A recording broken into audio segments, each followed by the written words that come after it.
We thought the universe was slowing down and ending peacefully for most of history. Then, in 1998, scientists looked into the depths of space and saw something that no one could have imagined.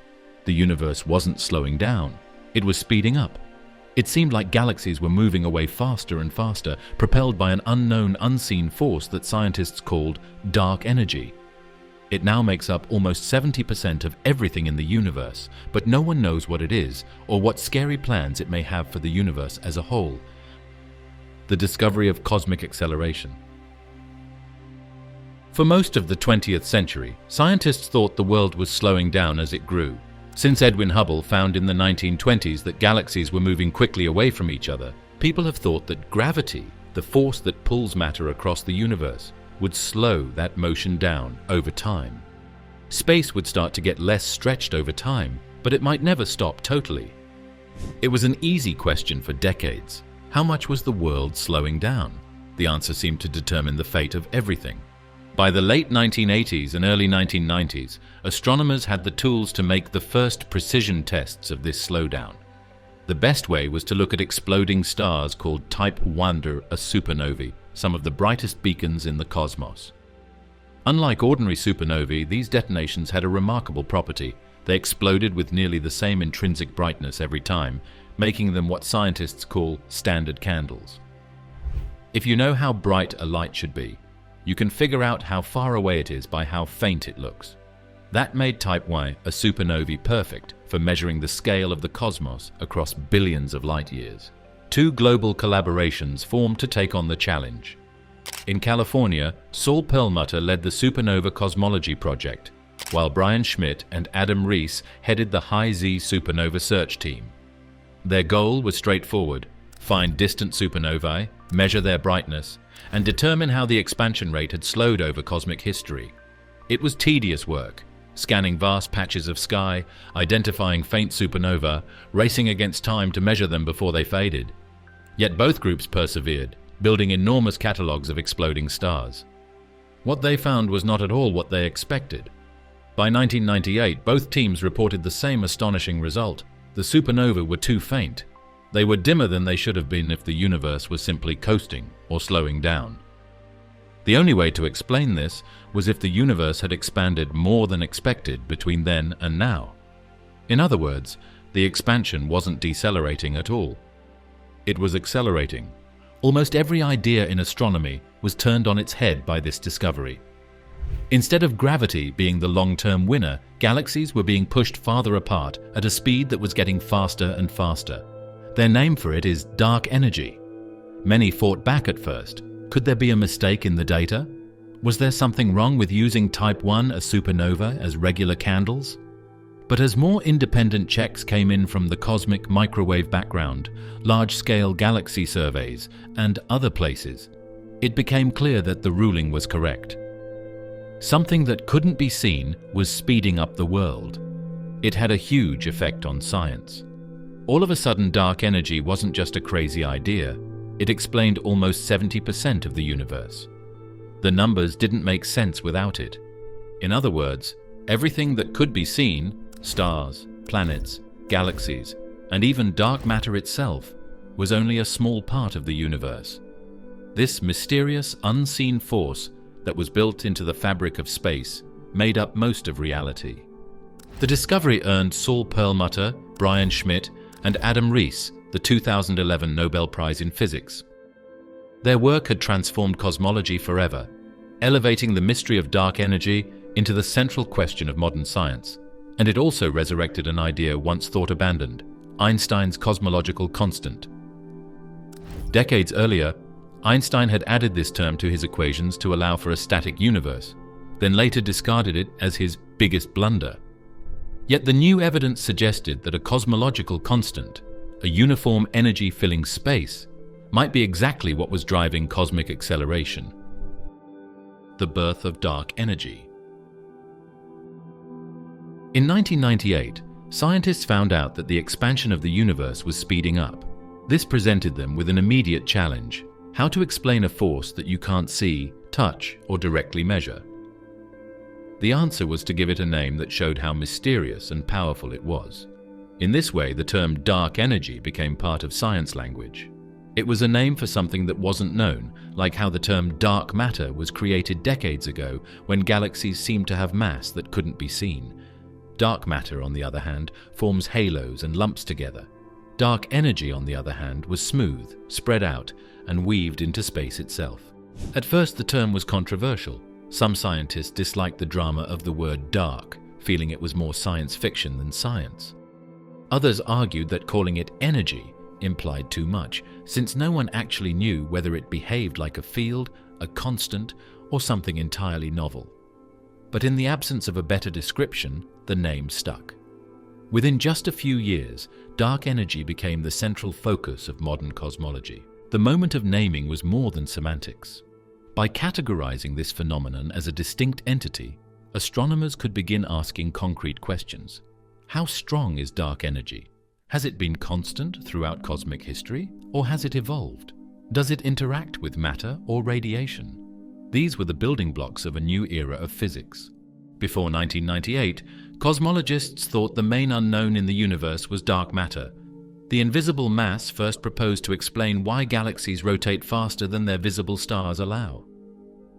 Dark matter had already reshaped astronomy, but it was still gravitational in nature. It pulled things together, even if invisibly. Dark energy was its opposite. It pushed things apart. The two together accounted for over 95% of the universe, with ordinary matter. Atoms, stars, planets, everything humans have ever seen, reduced to just 5%. That realization alone was staggering. In giving dark energy its name, scientists also acknowledged how little they understood. Some theorized it was simply Einstein's cosmological constant, a uniform, unchanging energy built into space itself. Others argued it might be more dynamic, a shifting field sometimes called quintessence. Still, others wondered whether gravity itself might need rewriting. The name dark energy was deliberately broad, leaving room for all these possibilities. Within the community, the naming was also a rallying cry. Funding agencies, observatories, and research groups needed a unifying concept to organize around, and dark energy provided exactly that. Proposals for new telescopes and surveys framed their goals around probing dark energy. Conferences, workshops, and entire institutes formed under the banner of understanding it. The mystery wasn't just an abstract puzzle, it was a mission statement for 21st century cosmology. The term also helped capture the public imagination. For non-scientists, dark energy carried a sense of intrigue and drama. Documentaries, news articles, and books used the phrase to convey the awe of discovery. While no one could see or feel it, the fact that dark energy dominated the cosmos made it feel like a hidden ruler of reality, quietly shaping everything we see. That tension between invisibility and dominance is part of why the name has endured. Still, it was a mess when the idea of dark energy first came up. People are still arguing about whether it is really an energy in the usual sense. If a better physical form comes along, the word might be changed one day. But it has done its job as a link between new discoveries and theories about the future. In this way, scientists could talk about the increase without committing to a single theory too soon. From that moment onward, cosmology was reorganized into a new framework, the lambda cold dark matter model. Here, lambda represents the cosmological constant, the simplest form of dark energy. CDM represents cold dark matter. Together with ordinary matter and radiation, they make up the standard model of cosmology still used today. In effect, the birth of dark energy was the birth of a new way of seeing the universe, one where the visible parts were just a minor detail in a much stranger whole. The cosmological constant reborn. Albert Einstein found something very similar to dark energy a long time before it became a well-known term in astronomy. Einstein ran into a problem in 1917 when he tried to apply his brand new general theory of relativity to the whole world. Based on his math, he thought that the universe could not stay still. It would either grow or shrink because of gravity. But scientists thought at the time that the universe would never end and would never change. Einstein added an extra term to his equations called the cosmological constant, which is usually shown by the Greek letter lambda. This was done so that his theory would fit with what people thought at the time. This constant acted as a repulsive force, counterbalancing gravity's attraction on the largest scales. With lambda in place, Einstein could preserve a steady-state cosmos, neither expanding nor contracting. For a while, this addition seemed reasonable, if somewhat ad hoc. But in 1929, Edwin Hubble's observations of distant galaxies revealed that the universe was indeed expanding. Suddenly, Einstein's cosmological constant looked unnecessary. Worse, it looked like a blunder. According to legend, Einstein later called lambda his biggest mistake, though historians debate whether he actually used those words. What is certain is that he abandoned the constant, and cosmologists largely forgot about it for decades. Fast forward to 1998, when supernova surveys shocked the scientific community by proving that the expansion of the universe was not slowing down but accelerating. Almost overnight, Einstein's discarded term leapt back into relevance. The simplest way to explain this cosmic acceleration was to reintroduce lambda into the equations of general relativity. Instead of cancelling gravity exactly, as Einstein once intended, lambda could act as a small, persistent push that grows more important over time as matter becomes diluted. In this modern interpretation, the cosmological constant represents a uniform energy density built into the very fabric of space. Unlike matter or radiation, whose densities decrease as the universe expands, lambda remains constant. Every new cubic light-year of space that comes into existence with expansion brings with it the same amount of vacuum energy. That persistence is exactly what drives the acceleration forward. The more space expands, the more cosmological constant there is, keeping the push going indefinitely. This picture fits beautifully with the observations.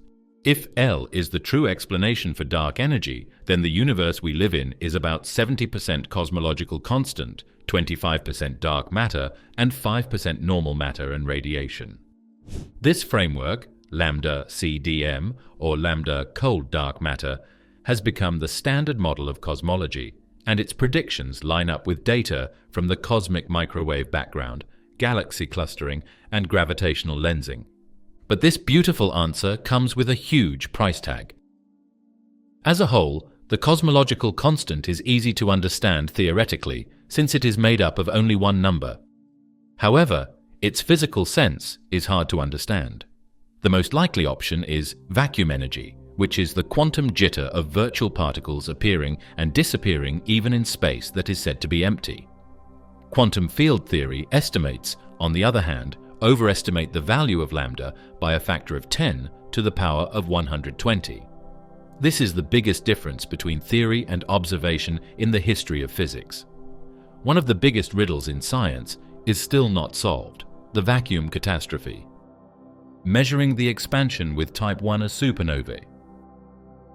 The story of how dark energy was found is linked to the story of Type Ia supernovae, which are the events that ruled the universe for all time. Astronomers have wanted to find an effective way to measure lengths in the void of space for many years. Some old methods, like parallax, only worked for stars that were close by. Other methods, like using Cepheid variable stars, got farther, but they still couldn't reach the really huge scales needed to study how fast the universe is moving.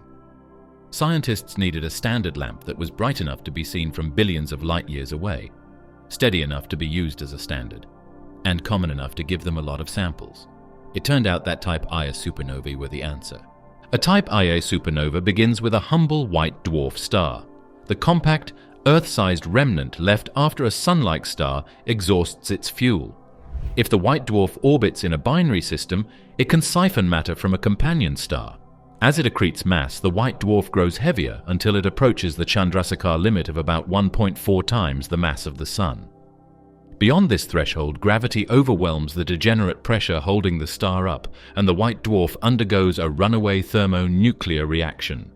In a fraction of a second, the star is obliterated in an explosion that can outshine an entire galaxy.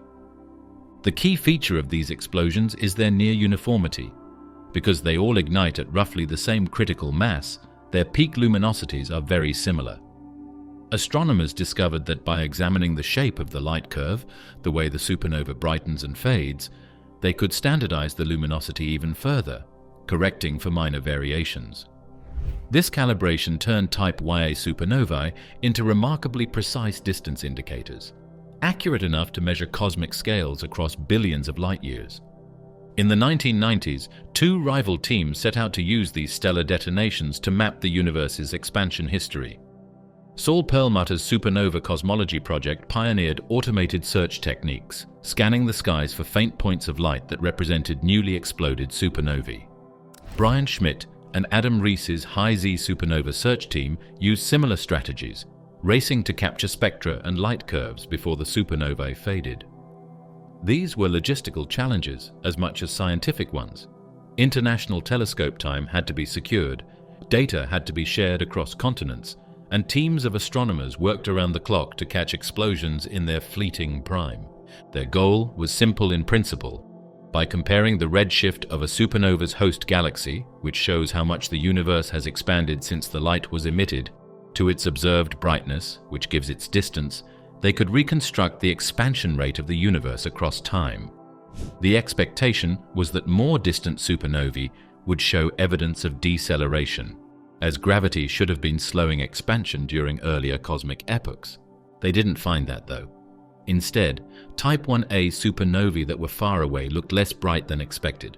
As the universe slowed down, they were farther away than they should have been. The only result that could be reached was that the universe's growth was speeding up, not slowing down. These regular lights had not only lit up distances, but also what we now call dark energy, an unknown force. The supernova method has grown only more powerful since then. Modern surveys like the Dark Energy Survey and the upcoming Vera Rubin Observatory have refined calibrations and reduced uncertainties. The discovery of supernovae at even higher redshifts has allowed astronomers to push back further in time, tracing the transition from a decelerating, matter-dominated universe to an accelerating, dark energy-dominated one. Combined with other cosmological tools, such as the cosmic microwave background and Baryon acoustic oscillations, supernovae remain the cornerstone of how we measure cosmic acceleration. Dark energy versus dark matter. The names dark energy and dark matter sound a lot alike at first.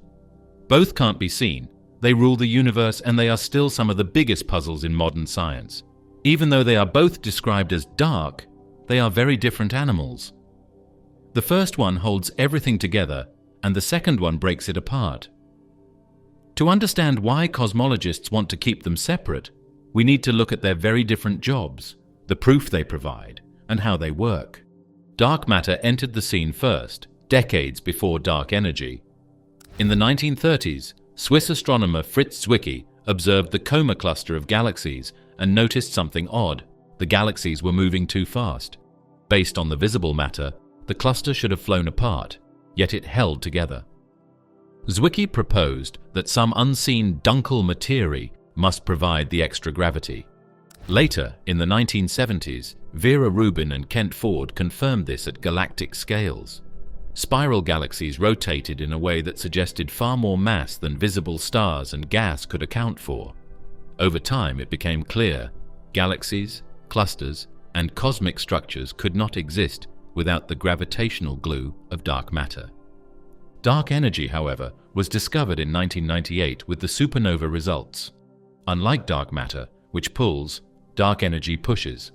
It is not associated with galaxies, halos, or clustering. Instead, it is smooth, evenly distributed throughout space, and it exerts negative pressure that drives cosmic acceleration. While dark matter explains why galaxies form and stay bound, dark energy explains why galaxies are being driven farther and farther apart. When we look at how each one works with the world, the difference is even more clear. Dark matter reacts with other things through gravity and maybe the weak nuclear force, but it doesn't give off or take in light. It can be seen in the flat spinning curves of galaxies, the way light bends around large clusters, and the patterns in the cosmic microwave background. On the other hand, dark energy doesn't group or point light directly. Its effect can only be seen on the biggest scales over billions of light years, where it shows up as faster growth. In terms of composition, cosmologists estimate that about 27% of the universe is dark matter and roughly 68% is dark energy. Ordinary matter, everything made of atoms, accounts for less than 5%. This means that everything familiar to us, from mountains to oceans to stars, is only a small fraction of reality. The majority of the cosmos is governed by two invisible phenomena that operate in opposite directions. One gathers, one disperses. For a while it was natural to wonder if dark matter and dark energy might be two sides of the same coin. Could they share a common origin, or be different expressions of the same underlying physics? Some theories suggest links, such as scalar fields that behave like dark matter in some regimes and like dark energy in others, but most evidence points to their independence. Dark matter is cold, meaning it moves slowly compared to the speed of light, and it clumps gravitationally. Dark energy, by contrast, is smooth, diffuse, and apparently constant across time. This duality makes a captivating conflict in the universe. Dark and normal matter made up most of the universe in its early days. It pushed things together, which made it possible for galaxies, stars, and planets to form. But as space grew bigger, the quantity of matter decreased. Dark energy, which stays the same, at least in the basic models, eventually had more of an effect on the universe than matter. A few billion years ago, that point of no return happened. The fate of the universe on a big scale has been controlled by dark energy ever since. On a smaller scale, dark matter is still shaping galaxies and clusters. The role of the cosmic microwave background. The cosmic microwave background, CMB, was another important sign that the universe had left behind long before supernovae showed that the expansion of the universe was speeding up. Arno Penzias and Robert Wilson found this faint glow by accident in 1965. It is the afterglow of the Big Bang, showing the universe as it was only 380,000 years old. Light and matter stopped being connected at that point, letting photons freely move through space. Today, those photons have cooled down to microwave bands, making the background energy almost the same all over the sky. The CMB is not visible to the naked eye, but sensitive devices can see it as a weak wash of static that holds the marks of the early universe. At first, the CMB seemed like little more than a smooth glow. But in the 1990s, satellites like COBE and later WMAP and Planck revealed that the CMB is not perfectly uniform. Tiny fluctuations, differences in temperature of just 1 part in 100,000, are etched across it. These variations record the density and energy conditions of the young universe, like a cosmic fingerprint. By studying them in exquisite detail, cosmologists could test models of the universe with astonishing precision. The shape of the universe is one of the most captivating phenomena that the CMB has shown us. The changes in the background are caused by sound waves moving through the initial plasma. The size of these waves in degrees today changes based on whether the universe is flat, open, or closed. Observations have shown that the universe is very close to being flat. But there is a catch. For a shape to be flat, the total energy density must be just right. Light matter and dark matter put together are a long way from that balance. The lost piece must be filled by something else, and dark energy is a very good fit for that job. The CMB also contains information about how the universe evolved after its early moments. By comparing the pattern of fluctuations at different scales, cosmologists can reconstruct the balance between matter, radiation, and dark energy. The results consistently show that dark energy dominates the present universe. In fact, the CMB provides one of the strongest independent confirmations of what supernovae first revealed. The cosmos is accelerating. Another subtle clue comes from the integrated Sachs-Wolfe YSW effect. As CMB photons travel across the universe, they pass through large-scale gravitational wells, clusters, filaments, and voids. If the universe were not accelerating, the gravitational potentials of these structures would remain constant, and the photons would gain and lose energy equally as they passed through. But in an accelerating universe, the potentials decay over time, leaving a small net imprint on the CMB. By cross-correlating CMB maps with galaxy surveys, astronomers have detected this effect, another sign that dark energy is at work. The precision of CMB measurements has transformed cosmology into a high-accuracy science. WMAP provided the first detailed map of the sky, confirming that dark energy accounts for about 70% of the universe. The Planck satellite sharpened that picture even further, delivering data so precise that cosmologists now argue over the third decimal place of key parameters. Together with supernova observations and Baryon acoustic oscillations, the CMB is a cornerstone of the concordance model of cosmology, lambda CDM, where the cosmological constant, lambda, represents dark energy, and CDM stands for cold dark matter. But the CMB also brings up new questions. The Hubble tension is one of the most talked about. It is a difference between how fast the universe grew based on the CMB, early universe, and how fast it grew based on supernovae and Cepheids, late universe.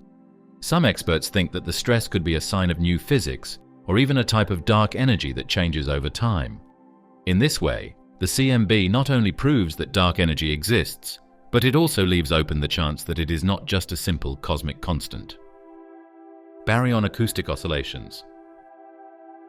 The cosmic microwave background is like a picture of the universe when it was a baby, and Baryon acoustic oscillations BAO are like the sound of its first cries that you can still hear. These oscillations are small changes in the way galaxies are spread out. They were caused by sound waves traveling through the hot plasma of the early universe. Even after billions of years, they can still be seen as faint but measurable patterns in the way that galaxies group together at the biggest sizes. For cosmologists, BAO are like a cosmic ruler, another way to look into how dark energy affects the growth of the universe. To understand BAO, we must return to the first 380,000 years after the Big Bang. In this era, the universe was a searing plasma of photons, electrons, and protons, tightly coupled together. Gravity tried to pull matter into dense regions, while radiation pressure from photons pushed outward. This tug-of-war produced oscillations, essentially sound waves, moving through the primordial plasma at half the speed of light. When the universe cooled enough for protons and electrons to combine into neutral hydrogen, a process called recombination, the photons decoupled and streamed freely into space, leaving behind the cosmic microwave background. The sound waves, however, froze in place, leaving a preferred scale imprinted on the distribution of matter. That scale, about 500 million light-years across, became a kind of cosmic signature. Over time, as galaxies formed, they carried this imprint with them. Statistically, galaxies today are slightly more likely to be separated by this BAO distance. The effect is subtle. You cannot see it by looking at a single pair of galaxies. But with surveys mapping millions of galaxies, the pattern emerges as a bump in the correlation function of galaxy separations. This standard ruler is invaluable. By measuring the BAO scale at different redshifts, astronomers can trace how distances in the universe have stretched over time. Because the BAO scale is set by early universe physics and is well understood, it serves as a fixed yardstick. Any changes in how that ruler appears at later times are due to the expansion history of the universe, and by extension, the influence of dark energy. Over the past 2 decades, galaxy redshift surveys like the Sloan Digital Sky Survey, SDSS, and its successors have mapped the positions of millions of galaxies, revealing BAO with stunning clarity. These results complement supernova measurements. While supernovae provide precise point-to-point distance estimates, BAO offers large-scale averages that are less susceptible to individual variations. Together, they form a cross-checking system that strengthens the case for an accelerating universe.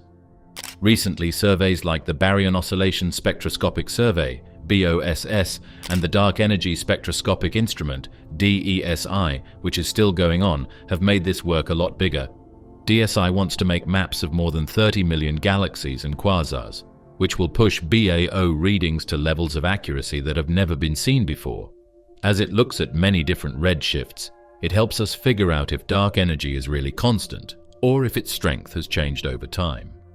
There is a link between BAO and the cosmic microwave background as well. The sound waves that set off the BAO signal are the same ones that left marks on the changes in the CMB's temperature. The two can be compared to see if the kappa-CDM model holds true throughout the history of the universe.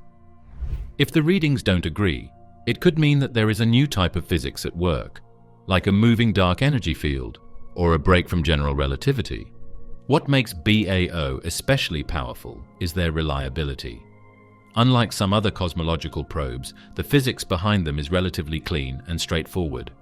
There are fewer astrophysical complications, making BAO one of the most trusted rulers in the cosmologist's toolkit. In fact, they are now considered a cornerstone of precision cosmology, allowing scientists to pin down the parameters of dark energy with ever greater confidence. The equation of state parameter, W. A number called W, which is also known as the equation of state constant, is at the heart of the dark energy problem. This parameter shows how pressure and energy density in a material are related. It is stated as W equals pressure divided by density.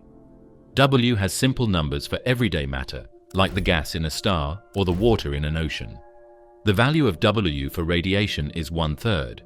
W equals 0 for things that don't have any pressure, like cold dust or dark matter. Things get weird when it comes to dark energy, though.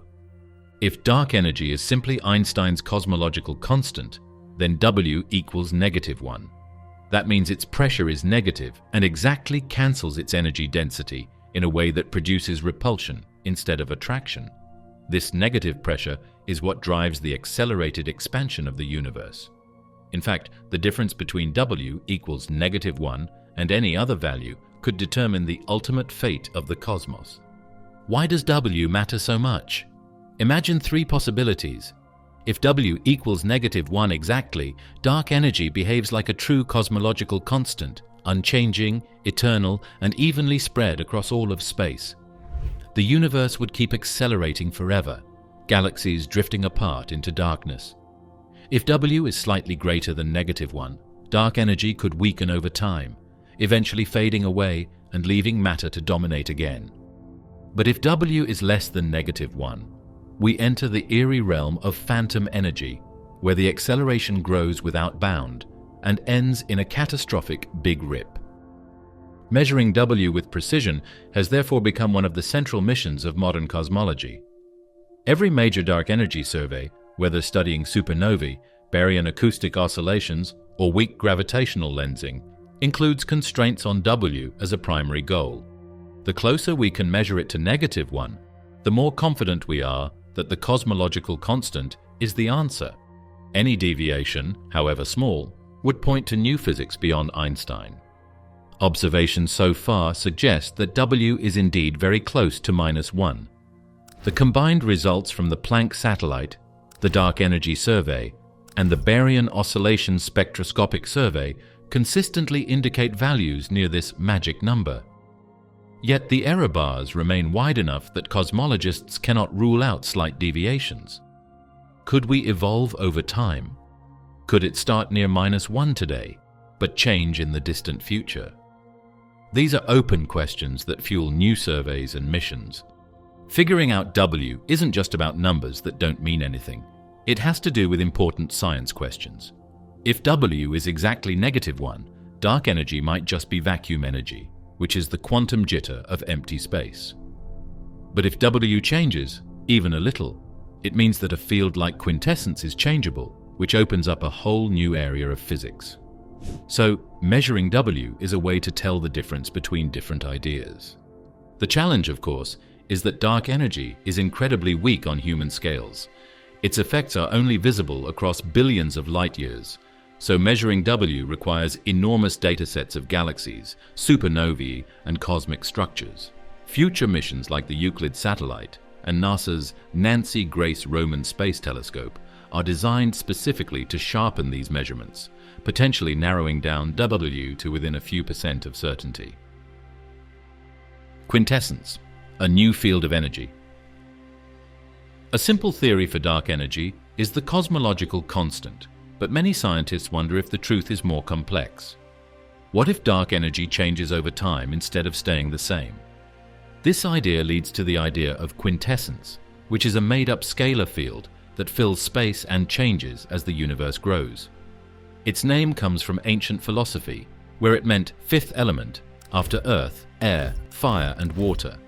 Its role as a basic mysterious material that goes beyond the known forces of nature is reflected in the name. Quintessence is a new type of field, somewhat analogous to the Higgs field, but with crucial differences. While the Higgs field endows particles with mass, quintessence would be responsible for generating the repulsive effect that drives cosmic acceleration. Unlike the cosmological constant, which has a fixed energy density, quintessence could vary with time and space, waxing and waning in strength as the universe evolves.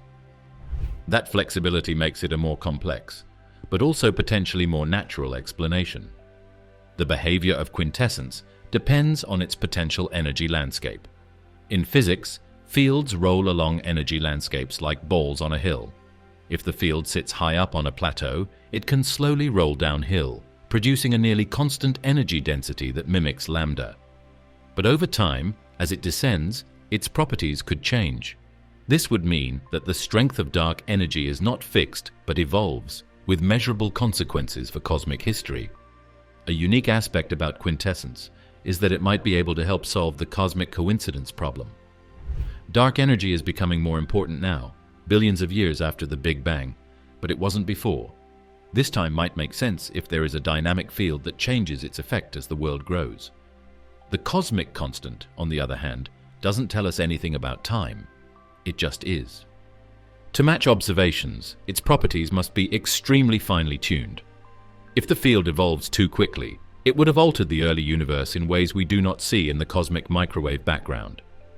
If it evolves too slowly, it looks indistinguishable from a cosmological constant, making it impossible to tell the difference observationally. The sweet spot where quintessence works is narrow and requires careful theoretical design. Despite these difficulties, quintessence remains a serious candidate. Observationally, it predicts small deviations in the equation of state parameter W. Instead of being exactly -1, W might be slightly greater than -1 and perhaps vary with redshift. Detecting such variations is one of the major goals of modern dark energy surveys. Future instruments like the Vera Rubin Observatory, DESI, and the Nancy Grace Roman Space Telescope could, in principle, reveal whether W drifts with time, a smoking gun for quintessence. That's not all. Quintessence also leads to new science. Perhaps it has something to do with string theory, which has a lot of scalar fields, or with early inflation, which was caused by a scalar field. Some versions even let quintessence interact weakly with matter, which could leave small marks in lab tests or views of the universe. The idea of these kinds of interactions is exciting to thinkers who are looking for links between astronomy and particle physics, even though there is no proof of them yet. Some people say that quintessence could be an extra problem that doesn't need to be there. If all the data we have right now fits a cosmic constant with W equals -1, then there's no reason to multiply things. But supporters say that science moves forward by looking at other options, and quintessence at least provides a way to explain things, instead of taking lambda as a constant that can't be explained. Phantom energy and the Big Rip. If quintessence makes dark energy dynamic, then phantom energy takes that idea one terrifying step further. Phantom energy is a hypothetical form of dark energy where the equation of state parameter, remember, that's W, the ratio of pressure to energy density, drops below -1. In narration, that means W less than -1. While the cosmological constant has W equal to -1, and quintessence might have W just above -1, phantom energy says, go lower. The consequences are nothing short of apocalyptic. To see why, let's recall how W works. For matter, W equals 0, no pressure compared to energy density. For radiation, W equals 1/3. Pressure is 1/3 of the energy density. For the cosmological constant, W equals -1. Pressure is negative and exactly cancels energy density, producing cosmic acceleration. But phantom energy, with W less than -1, creates superacceleration. Instead of expansion gently speeding up, it accelerates so violently that the universe could end in a catastrophic scenario known as the Big Rip. The balance of the universe is now dominated by dark energy, but galaxies and stars are still held together by matter. The speed goes up faster and faster over time when ghost energy is used. When galaxies used to be close together, they started to move apart. The galaxies are then torn apart when the stars lose their gravitational pull. Planet stars are ripped away from them. Solar systems like ours would die out in the end. The Earth would be split in half from the Sun. Then the planets would break up into smaller pieces. Lastly, gravity would lose its hold on things as small as stars, and then as big as atoms. It is possible to break even the links between molecules, protons, and neutrons. There would be no cold nothingness at the end of the world. Instead, everything would be violently broken apart. The timing of such a doomsday depends on how far W dips below the -1. If W equals -1.1, for example, the Big Rip could occur tens of billions of years from now. If W equals -1.5, the timeline shortens drastically to just a few billion years. The formula is straightforward. The time left until the Big Rip is roughly 2 divided by 3 times the absolute value of 1 plus W multiplied by the Hubble time. For narration, that's 2 divided by 3 times the absolute value of 1 plus W multiplied by the Hubble time. The smaller 1 plus W becomes the faster the doom arrives. Is this frightening picture of the future likely to come true? Based on what we know now, W is probably close to -1, and there isn't strong proof that it goes below that. Anyway, the error bars are still big enough that ghost energy can't be ruled out for sure. There are even hints that W might be moving slightly below -1, but this could just be random noise. Cosmologists are still being careful. Phantom energy is also controversial because it poses problems with theory. In general relativity, a number of W less than -1 often goes against known energy conditions. This can cause problems with stability and causality. In ghost situations, quantum field theory often doesn't work, which makes people wonder if those scenarios are physically possible. To make sense of this, some scientists have come up with strange models, like changed gravity or interacting fields, that can explain phantom-like behavior without making things unstable. Phantom energy is fascinating whether it's real or not. It tells a scary story about the universe that is based not on fiction, but on the math of growth. A lot of science writers, even science fiction writers, think that the Big Rip is one of the most exciting ways for the world to end. There might be a violent, all-consuming break in the world instead of a slow fade into darkness. Phantom divide and stability problems. One number is very important in the study of dark energy, W, the equation of state constant that compares pressure to energy density. As a cosmic constant, W is equal to -1.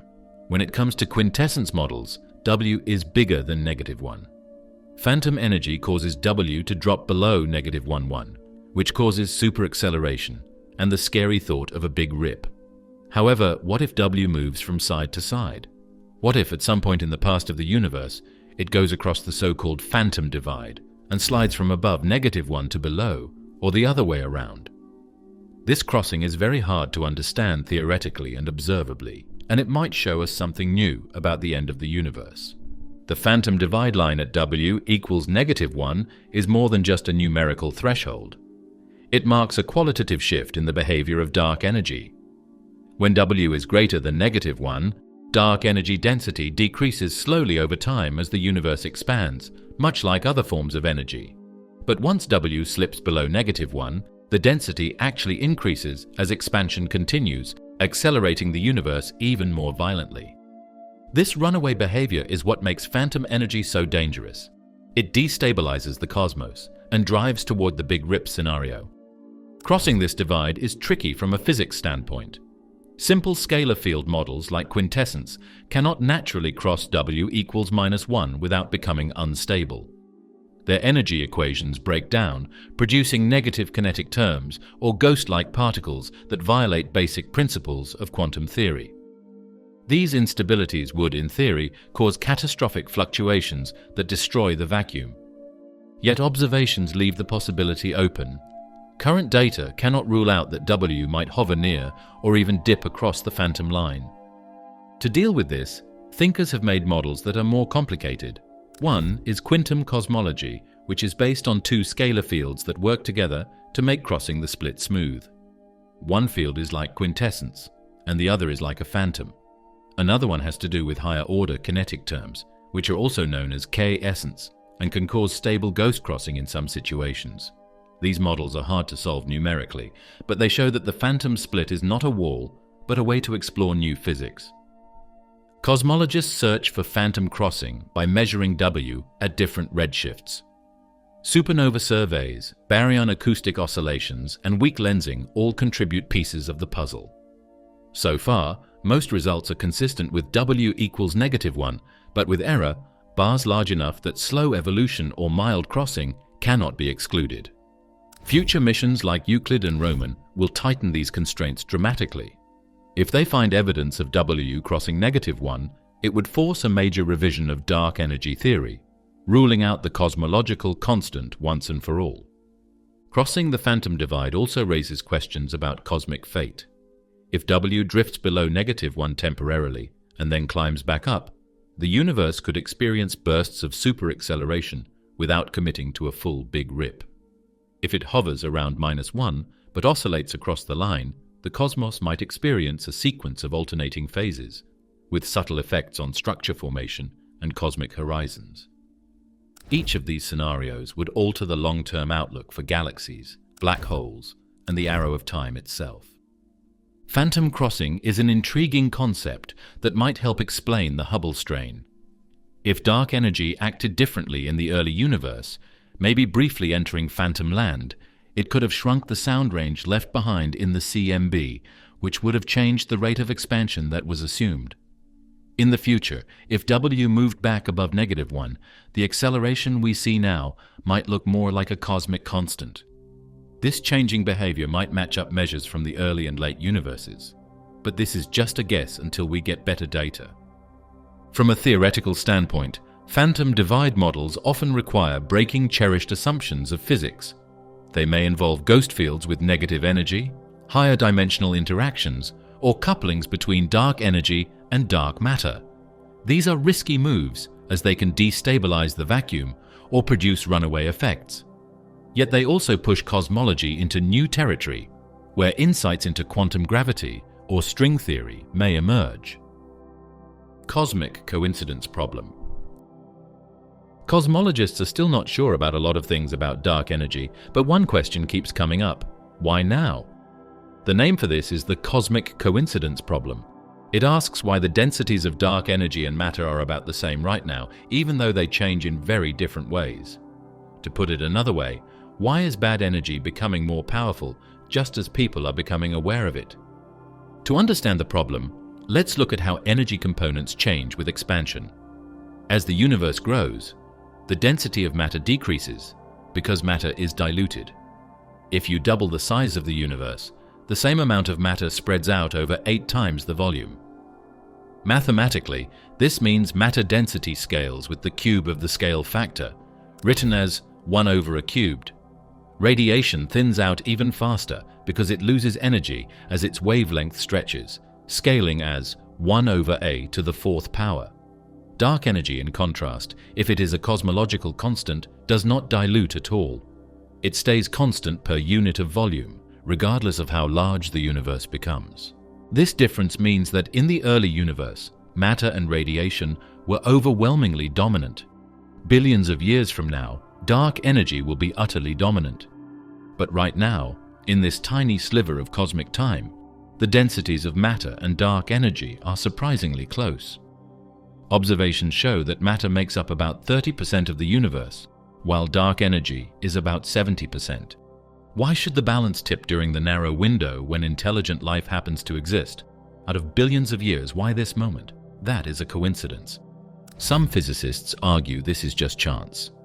There is no deep reason. Dark energy happened to become important now, and we are simply observing it because we happen to exist. Others invoke the anthropic principle. The idea is that we could only exist during an era when matter and dark energy are comparable. If dark energy had dominated much earlier, galaxies might not have formed at all. If matter had stayed dominant for much longer, the acceleration wouldn't be noticeable yet. Our existence as observers may be tied to this delicate balance. A lot of experts don't think that answer is good enough. It looks like too much of a coincidence to just be lucky. The idea of dynamic dark energy, like quintessence, where the energy density changes naturally in a way that makes it like matter today, came about because of this. Tracker field models, for instance, are made so that the density of dark energy follows the density of matter for most of the past of the universe before it starts to diverge. These thoughts try to add a physical part to the math so that coincidences aren't needed. Another possibility is to think about whether gravity itself needs to be changed. We might be seeing a sign of new physics, instead of what we think is dark energy, if general relativity breaks down on big sizes. In these kinds of models, the features of changed gravity could set the time of acceleration, which makes sense for why it's happening now. The fate of the universe under different models. Experts recently found that the spread of the universe is speeding up. This made the age-old question of what will happen in the universe more difficult. Cosmologists thought the universe had only two options for most of the 20th century. It could either keep growing at a slowing rate, or finally turn and fall apart. But dark energy completely changed that picture. The universe's endgame could look very different depending on its features, such as whether it acts like a cosmic constant, changes like a field, or takes on ghostly traits. The simplest possibility is the eternal expansion and heat death scenario. If dark energy is the cosmological constant, with the equation of state parameter W equal to -1, then acceleration continues at a steady pace forever.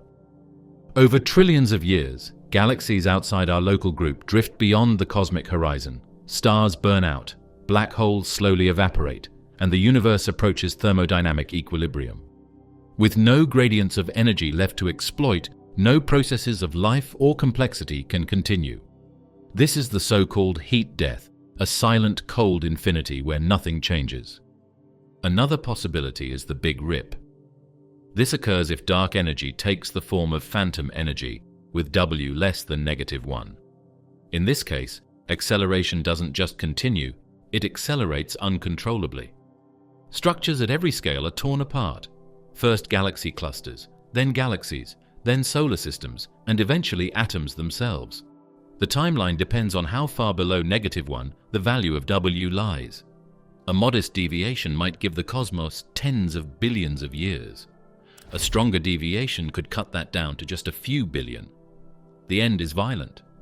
All bonds are destroyed in a final cosmic shattering. There is also the Big Crunch.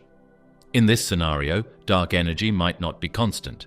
Instead, it could evolve in a way that reverses signs, becoming attractive in the future.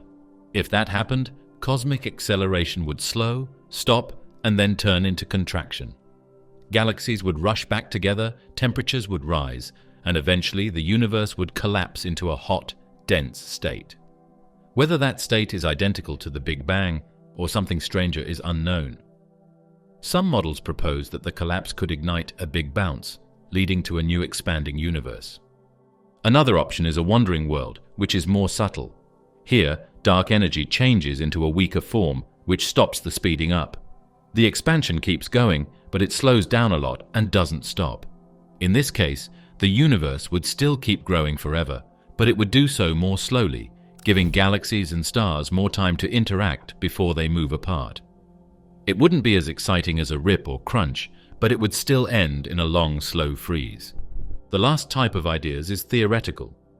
One example is cyclic universes, in which dark energy changes over time to allow the universe to expand and shrink over and over again. These models are hard to understand theoretically, but they are interesting because they might be able to avoid both heat death and the violence of a big rip.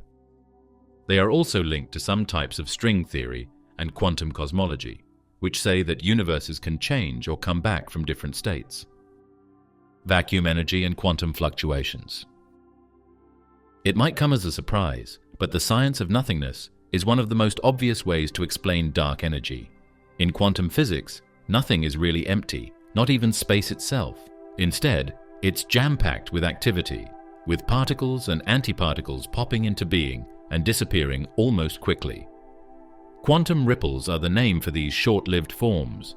Physics experts call the energy that all of this jittering motion adds to the space itself vacuum energy. For example, quantum field theory says that every possible quantum field adds a small amount of energy, even when there are no objects present. When you add them all up, space itself gets an energy density. This vacuum energy doesn't change as the world grows like matter or radiation does. It stays the same everywhere. There is the same amount of space in every cubic centimeter, whether it's in the room or between worlds. Plus, Einstein's general relativity equations connect energy to the curve of spacetime. This vacuum energy works as a force that pushes things away, speeding up the expansion of the universe. This sounds almost perfect. Dark energy seems to be exactly what vacuum energy should produce, but there's a catch, a catastrophic mismatch between theory and observation. When physicists calculate the vacuum energy from known quantum fields, the predicted density is staggeringly large, about 10 to the power of 120 times greater than the tiny value we observe through cosmology. For narration, that is, 10 raised to the 120th power. To put that in perspective, it's like predicting an ocean but observing a single drop of water. This is often called the worst prediction in physics. How do we even know vacuum energy is real? While we cannot directly measure it in the cosmos, there are indirect clues. The Casimir effect provides one striking example. When two metal plates are placed very close together in a vacuum, the allowed quantum fluctuations between them are restricted compared to those outside. This imbalance creates a measurable force pushing the plates together, an effect confirmed in laboratory experiments. It's a glimpse of vacuum energy at work on a small scale. The hard part is applying this quantum action to the world as a whole. In terms of the universe, why is the vacuum energy so small, even though quantum theory says it should be huge? There's a chance that an unknown force cancels out almost all of it, leaving only the small amount we see as dark energy. Another idea is that our calculations of quantum fields aren't complete, and the missing piece will be filled in by new physics, which could have something to do with string theory or quantum gravity. Even though the puzzle hasn't been solved, vacuum energy is still the most likely answer for dark energy. Its consistency fits with observations that W is close to -1, and the fact that it exists everywhere explains why dark energy doesn't stick together like matter does. The idea behind the link is too strong to ignore, even if the numbers don't add up. Is dark energy really vacuum energy? If so, it links the biggest sizes of the universe to the smallest scales of quantum physics. The most important ideas in science, general relativity and quantum physics, would finally be able to talk to each other.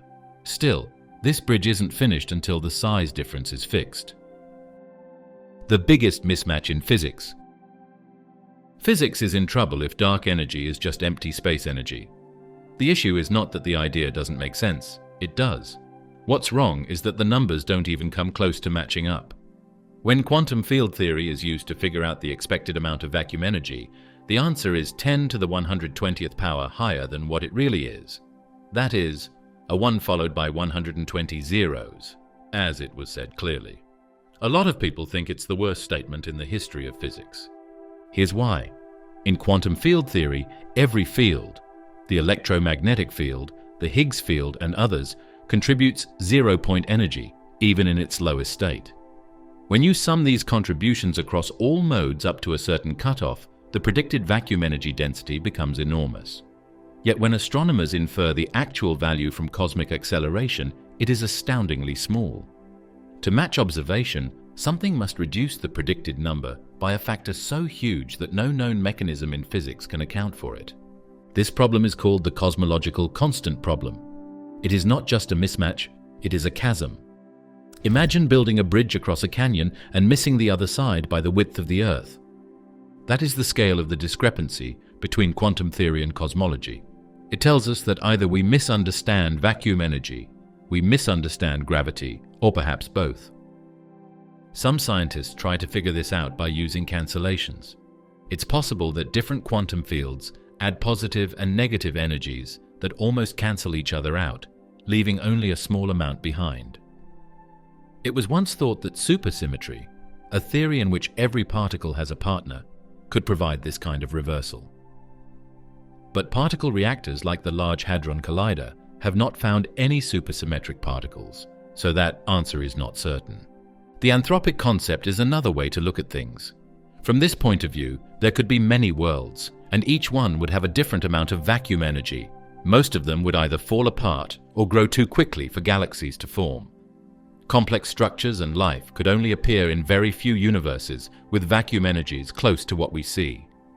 Based on this line of thinking, we see the world we do because there would be no witnesses in universes with bigger differences. This answer doesn't need fine-tuning, but it does bring up philosophical questions about whether anthropic theories should be used in science. Some theorists push even further, suggesting that general relativity itself may need modification. If gravity behaves differently on cosmic scales, the effects we attribute to vacuum energy might instead come from new gravitational physics. These ideas fall under modified gravity theories, such as FR gravity or scalar tensor models, but so far none have provided a clean resolution. The mismatch has very serious effects. Quantum physics, our best way to describe the tiny world, has been tested to an incredibly high level of accuracy in labs. On the other side is general relativity, which is the best way to describe the big world. Gravitational waves and GPS satellites have shown that it is true. But when these two models are used to figure out vacuum energy, they clash very badly. Dark energy is the place where this fight takes place. The role of inflation in dark energy. Astronomers found out that the universe is expanding faster than ever before, but cosmologists already thought that the universe had gone through a huge burst of expansion when it was young. This idea, called cosmic inflation, says that the universe grew by a factor of at least 10 to the power of 26 in less than 10 to the power of minus 32 seconds in the first fraction of a second after the Big Bang. Simple to understand, 10 raised to the 26 in 10 raised to the negative 32 seconds. One of the mysteries of astronomy that inflation solved was why the universe looks so flat and equal in all directions. It also explained why no magnetic monopoles have been seen. What makes inflation relevant to dark energy is that both phenomena involve repulsive gravity. In general relativity, pressure contributes to gravity just as mass does. But if pressure is negative enough, it produces a repulsive effect that drives acceleration. During inflation, the universe was dominated by a scalar field, the hypothetical inflaton field, whose energy density acted almost like a cosmological constant. The result was runaway expansion, smoothing and stretching the universe. Billions of years later, dark energy appears to be playing a similar role, albeit on a much gentler scale. This similarity has made a lot of scientists wonder if inflation and dark energy are linked. Some people think that both are forms of scalar fields that work in different ways. A high-energy field caused inflation, but it broke down after the early burst, heating up the universe and making particles. Today, dark energy could be another scalar field, like Quintessence, that changes much more slowly. Because the two are similar mathematically, this idea sounds good. Scale is one change, though. The amount of energy that drove inflation was huge, much bigger than anything seen since, while the amount of energy that makes up dark energy today is amazingly small. As an example, the energy level needed for inflation was about 10 to the power of 64 giga-electron volts to the fourth. Dark energy, on the other hand, is about 10 to the power of negative 47 giga-electron volts to the fourth. That's a huge difference of more than 100 times. It is very hard to explain how the world changed from one to the other. Theories of eternal inflation suggest that inflation never completely ends, but continues in different regions of space, spawning bubble universes in a larger multiverse. In such a framework, dark energy in our universe could be a relic of the same mechanism that drove primordial inflation, persisting at a vastly reduced energy scale. Other ideas propose that the inflaton field itself never fully decayed, leaving behind a faint residual energy density that now acts as dark energy. Observations provide tantalizing but limited clues. The detailed patterns of the cosmic microwave background, particularly the distribution of fluctuations, are direct evidence of inflation's fingerprints. Meanwhile, supernovae, baryon acoustic oscillations, and gravitational lensing reveal dark energy's modern influence. The question is whether these two eras of acceleration are chapters in the same story, or separate phenomena entirely. If the two are linked, it could give us a unique look into physics at both the highest and lowest rates of energy. Dark energy works at the smallest density levels you can imagine, while inflation looks into energies that particle accelerators can't even reach. A unified theory would have to explain why both have negative pressure, why one stopped quickly and the other will go on forever. Multiverse theories and anthropic selection. Changing math isn't one of the strangest ways to explain dark energy. Instead, it involves expanding our ideas of what reality is like. The worth of dark energy might seem very small, but it's not zero. This could be because we live in a world where it had to be that way. This is what the anthropic principle is all about. The idea that nature's rules and constants seem to be just right because people and living things can live in certain areas. A lot of cosmologists use multiverse ideas to look into this. The argument begins with the cosmological constant problem. As we saw earlier, quantum field theory predicts vacuum energy densities far larger than what we observe by a factor of about 10 to the power of 120.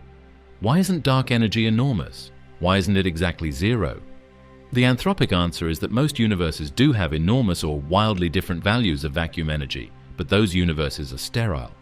If dark energy were just a little larger, say 10 times its current value, then the universe would have expanded so quickly that galaxies and stars could never form.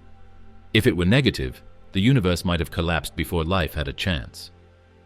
Only in universes with just the right range of dark energy does complex structure emerge. We live in one of those because we couldn't exist anywhere else. Some ideas of inflation and string theory fit with this way of thought. Some models of inflation say that it will never end anywhere. Instead, different parts of the growing universe stop expanding at different times. This makes bubble universes that are physically different from each other. Further, string theory suggests that there could be a huge number of possible vacuum states, possibly tens to the power of 500 or more. It was said 10 raised to 500. There are many possible universes, and each one could have its own set of rules of physics and dark energy value. Most of the universes in that huge area would not be livable, but a few would let viewers in. This is where the idea of anthropic selection comes in. We see a small but non-zero value of dark energy, not because that's how it was meant to be, but because universes with values that were too big or too small never had galaxies, stars, or people to measure them. This means that the act of observing itself chooses worlds where life is possible. The idea is deeply controversial. Many physicists dislike anthropic reasoning, arguing that it feels like giving up on finding a physical mechanism. They want a mathematical explanation for why dark energy has its value, not a philosophical one. Critics also point out that the multiverse, by definition, may be unobservable, making it difficult to test scientifically. Without testability, can it truly be considered part of physics? The anthropic case, on the other hand, is very strong.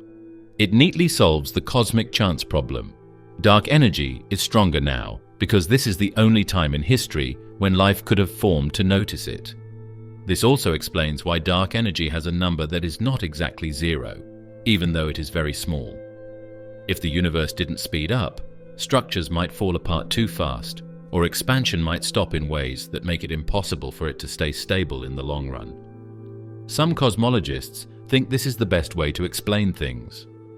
Steven Weinberg, for example, widely used anthropic reasoning to say that the cosmological constant had an upper range in the 1980s, years before dark energy was found. When the results of supernovae confirmed acceleration, his forecast seemed eerily accurate. Modified gravity theories. When scientists found out that the expansion of the universe is speeding up, their first thought was to add a new factor, dark energy, to explain it. But not everyone was sure that this strange, unseen force was the answer. One other option is that the issue is not with what's in the world, but with the rules of gravity. If Einstein's general theory of relativity doesn't work at the cosmic level, then what we think of as dark energy might just be a sign of a new theory of gravity. As you think about this, you can come up with what are called modified gravity theories. General relativity has withstood every experimental test for over a century. It explains the orbits of planets, the bending of light around stars, the dynamics of binary pulsars, and even the ripples of space-time revealed in gravitational waves. But these tests mostly apply to solar system scales, stellar systems, or strong gravity environments like black holes. The cosmic acceleration problem arises on the largest possible scales, billions of light years, where relativity has never been directly tested. Some physicists argue that we should not take for granted that Einstein's equations still apply unchanged in that regime. One of the most studied modifications is FR gravity.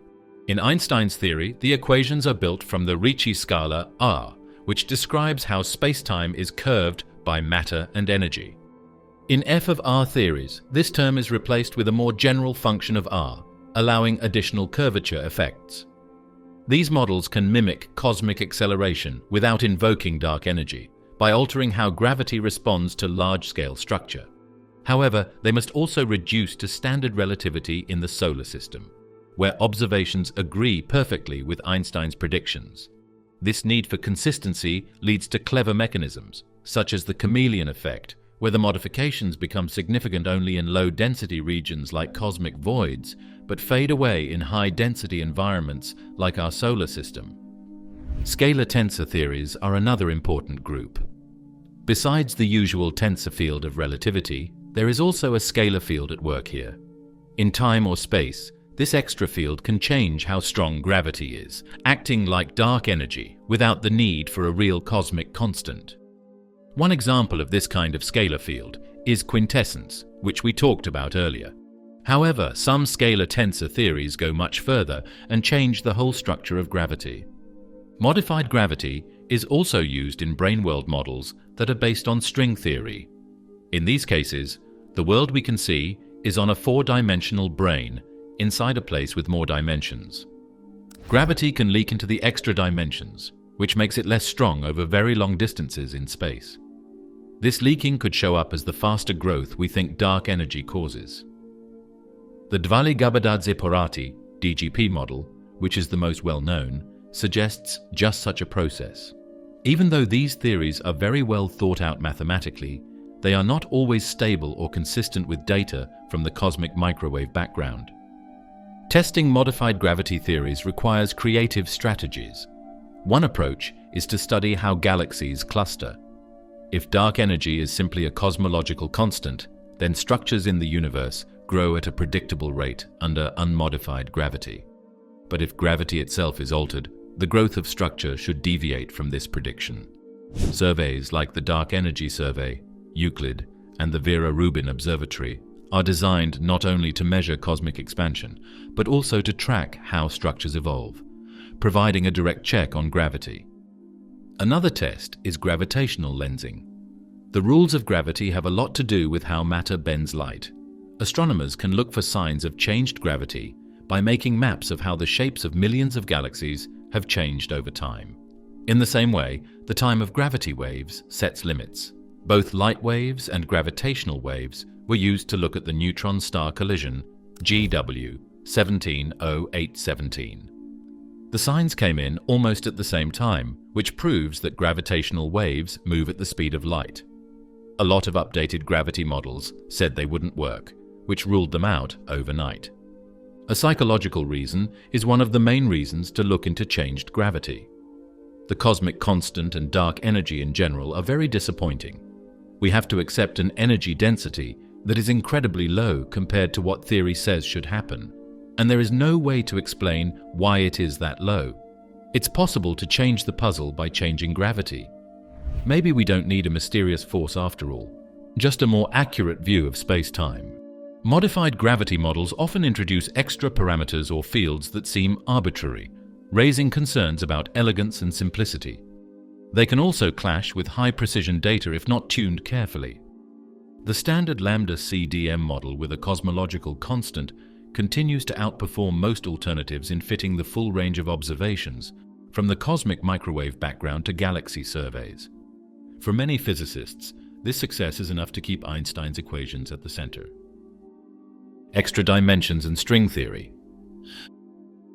Some scientists think that dark energy might not come from our familiar four-dimensional spacetime at all, but from hidden worlds beyond it. This is because the cosmological constant seems too simple and modified gravity seems too made up. This idea comes from string theory, which automatically says that there must be extra dimensions because it is the best option for a theory of everything. String theory says the universe might have as many as 10 or 11 dimensions, most of which are curled up or packed so tightly that we can't see them. We only see 3 dimensions: space, time, and matter.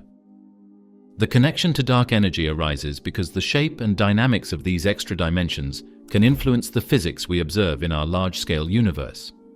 In some scenarios, the geometry of hidden dimensions contributes a tiny residual energy density that manifests as the cosmological constant. In others, the rolling or oscillation of fields associated with extra dimensions produces effects that mimic quintessence, an evolving dark energy component. The string scene is one of the most important models here. String theory doesn't say what the shape of extra dimensions will be. Instead, it says there could be a huge number of different vacuum states, maybe even as many as 10 to the power of 500. It was said 10 raised to the 500. Each of these vacuums is a different way that the extra dimensions could be squished together, and each has its own set of physical factors and vacuum energy value.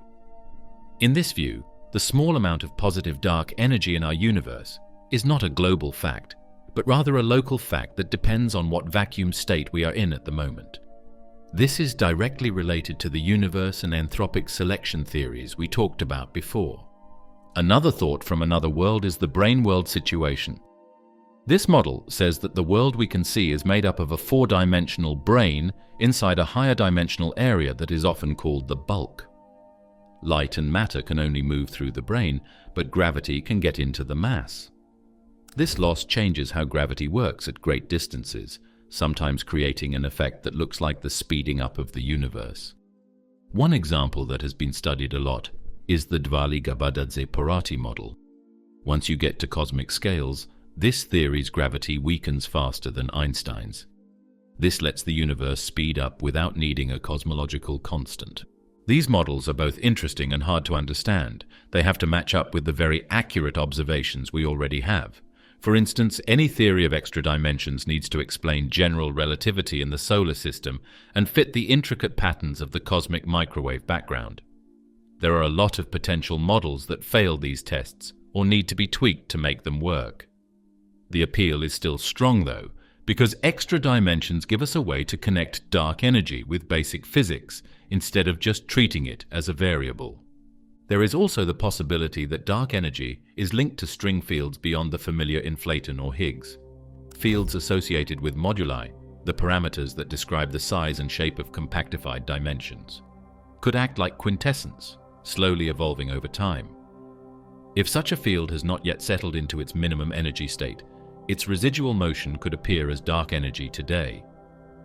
Testing these ideas is extremely difficult.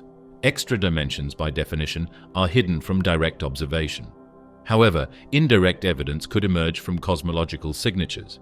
Deviations in the equation of state parameter W from -1, or unusual behaviors in the growth of large-scale structure, might hint at extra-dimensional origins.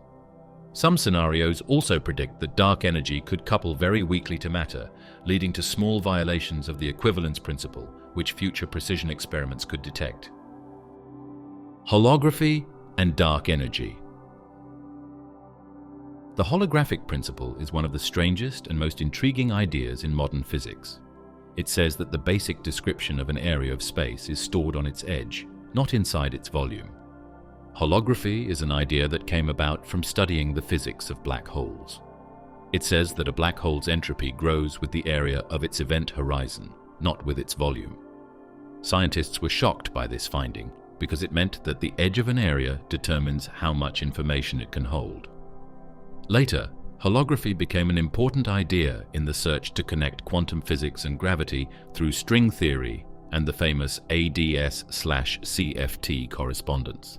But could this idea also help us figure out what dark energy is? The connection arises from horizons. Just as a black hole has an event horizon with entropy and temperature, a universe dominated by dark energy develops a cosmic event horizon. Beyond a certain distance, galaxies recede faster than light due to accelerated expansion, and their information becomes inaccessible forever. If holography applies universally, then this cosmic horizon must encode the physics of the accelerating universe. The entropy and energy associated with that horizon might in fact be what we call dark energy. In 1998, theorist Tom Banks and collaborators proposed that the small but non-zero value of the cosmological constant could be explained by holography. They argued that the maximum entropy of the universe is set by its horizon and that the vacuum energy density scales accordingly. Later work by Fischler, Susskind, and others developed holographic dark energy models, in which the dark energy density is linked to the size of the cosmic horizon. Instead of being arbitrary, it emerges naturally from holographic limits. One version ties dark energy to the Hubble horizon, the distance at which cosmic expansion outpaces light. Another links it to the future event horizon, the maximum distance from which light can ever reach us. Each choice leads to different predictions about how dark energy evolves. The advantage is that these models connect acceleration not to an unexplained constant, but to a deep principle of information and entropy. Holographic dark energy behaves differently from a pure cosmological constant. Its equation of state parameter W can vary with time, sometimes hovering just above -1, sometimes dipping below. This dynamism makes it testable with supernovae, Baryon acoustic oscillations, and lensing surveys. So far, the data remain consistent with lambda CDM, but not precise enough to rule out holographic models. Upcoming missions like Euclid and Roman could confirm or exclude them. Holography also has a unique link to the puzzle of quantum gravity. One of the biggest problems in physics is the cosmological constant problem, which is the difference between what theory says about empty energy and what we see. According to normal quantum field theory, the energy of the void should be 120 times higher than what has been seen. 10 raised to the power of 120 was read out loud. Holography says that this huge difference is caused by the wrong way we are counting degrees of freedom. This is not how it works. The real number of degrees of freedom grows with area, not volume. If this is true, the cosmic constant problem might not be fixed by tweaking, but by changing the way we think about things in a big way. Most concrete holographic results come from anti-de Sitter space, ADS, a universe with negative cosmological constant, not the de Sitter space of our accelerating cosmos. Extending holography to de Sitter space is notoriously difficult, and no fully consistent version of a DS/CFT correspondence has been established. Without that, holographic dark energy models remain heuristic rather than rigorous. Still, the parallels between black hole horizons and cosmic horizons are too striking to ignore. Some scientists think that the world might be a hologram, with all the science we see in 3 dimensions stored on a faraway boundary in 2 dimensions. If this is the case, dark energy could be nothing more or less than this holographic recording showing itself as the energy around the cosmic limit. From this point of view, the speeding up of the world is not a puzzle that needs to be solved, but rather a sign that reality is a hologram. The integrated Sachs-Wolfe effect. Scientists often look to the cosmic microwave background, CMB, which is light left over from the Big Bang, to find signs of dark energy. The integrated Sachs-Wolfe effect, or ISW effect, is one of the smallest, but most strong signs of how fast the universe is moving on the CMB. This effect is very small, but it shows that something, most likely dark energy, is changing the structure of the universe on a big scale right now. The story begins with gravitational potentials. Imagine the universe as a vast landscape of hills and valleys created by the distribution of matter. A photon from the CMB traveling through a galaxy cluster, for example, falls into the gravitational well of the cluster, gaining energy as it does. As the photon climbs out on the other side, it loses the same amount of energy, and in a static universe, the net effect is 0. But in an expanding universe dominated by dark energy, those gravitational wells and hills are not static. They evolve with time. If dark energy is causing the universe to accelerate, then large-scale gravitational potentials gradually decay as matter becomes more diluted.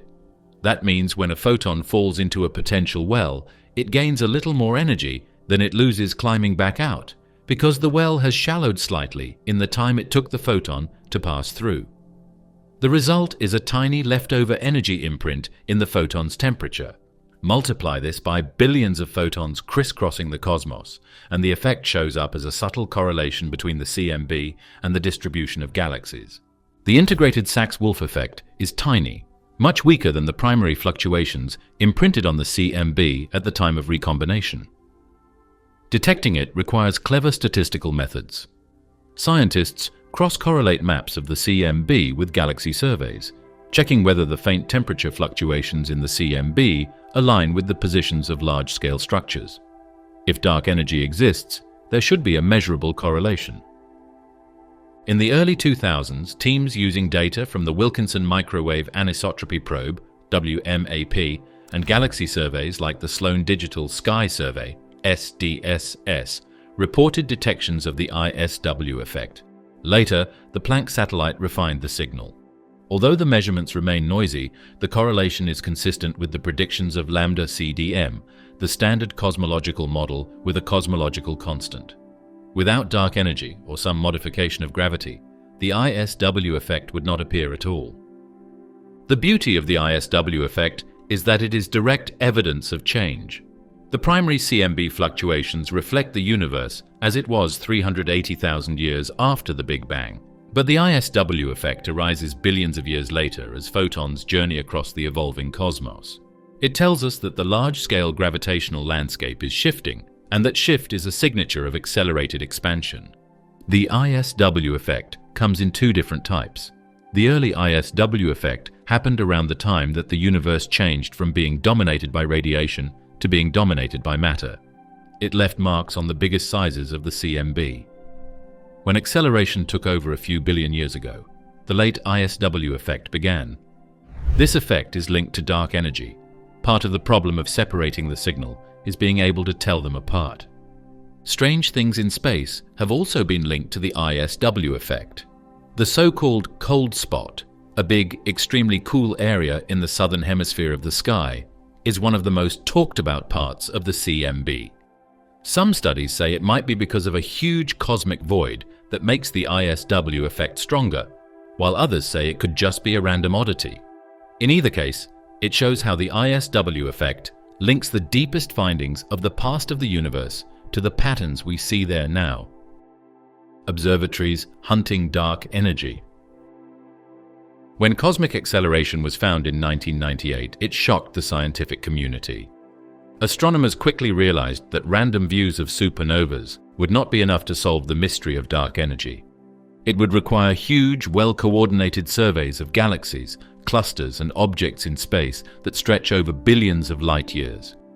Since then, a whole new breed of observatories has been built with one goal in mind: to make a very detailed picture of the universe and figure out what dark energy is made of. A big one of these plans is DESSY, which stands for Dark Energy Spectroscopic Instrument. With the help of a robotic network of fiber optic positioners, DESSY can measure the spectra of up to 5,000 galaxies at the same time on the Mail telescope in Arizona. It plans to get redshift information for more than 30 million galaxies and quasars over the course of its 5-year study.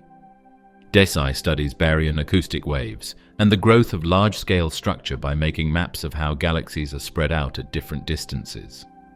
These numbers help us figure out how the universe has grown over time, which helps us test whether dark energy is staying the same or changing.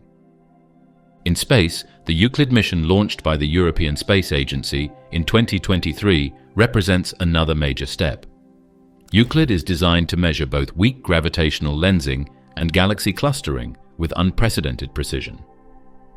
By observing billions of galaxies across a third of the sky, it will create the largest ever three-dimensional map of the universe.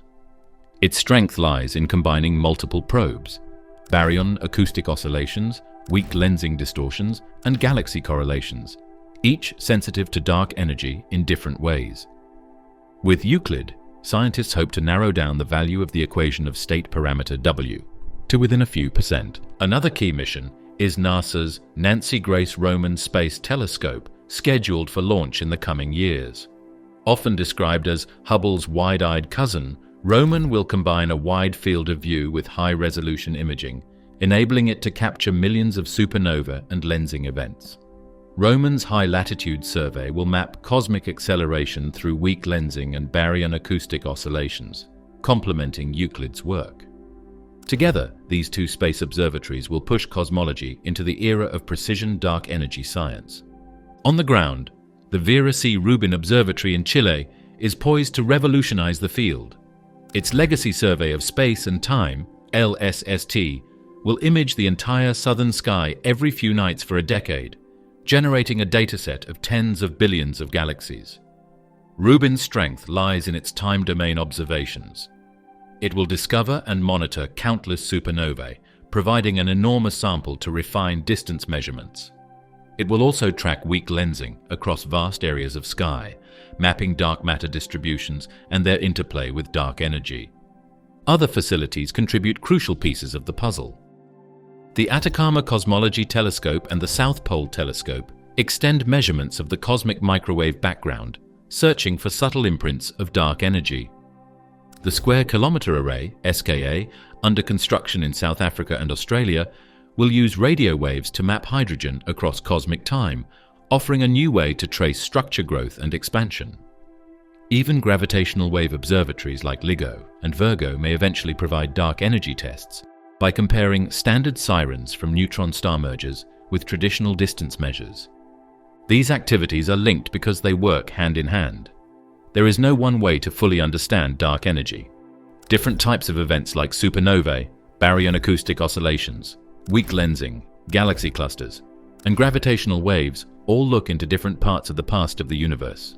The goal of putting them together is to break degeneracies and find out if dark energy is a constant in the universe, a moving field, or something else.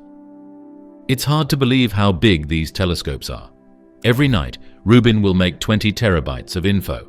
Roman and Euclid will give lists of billions of galaxies.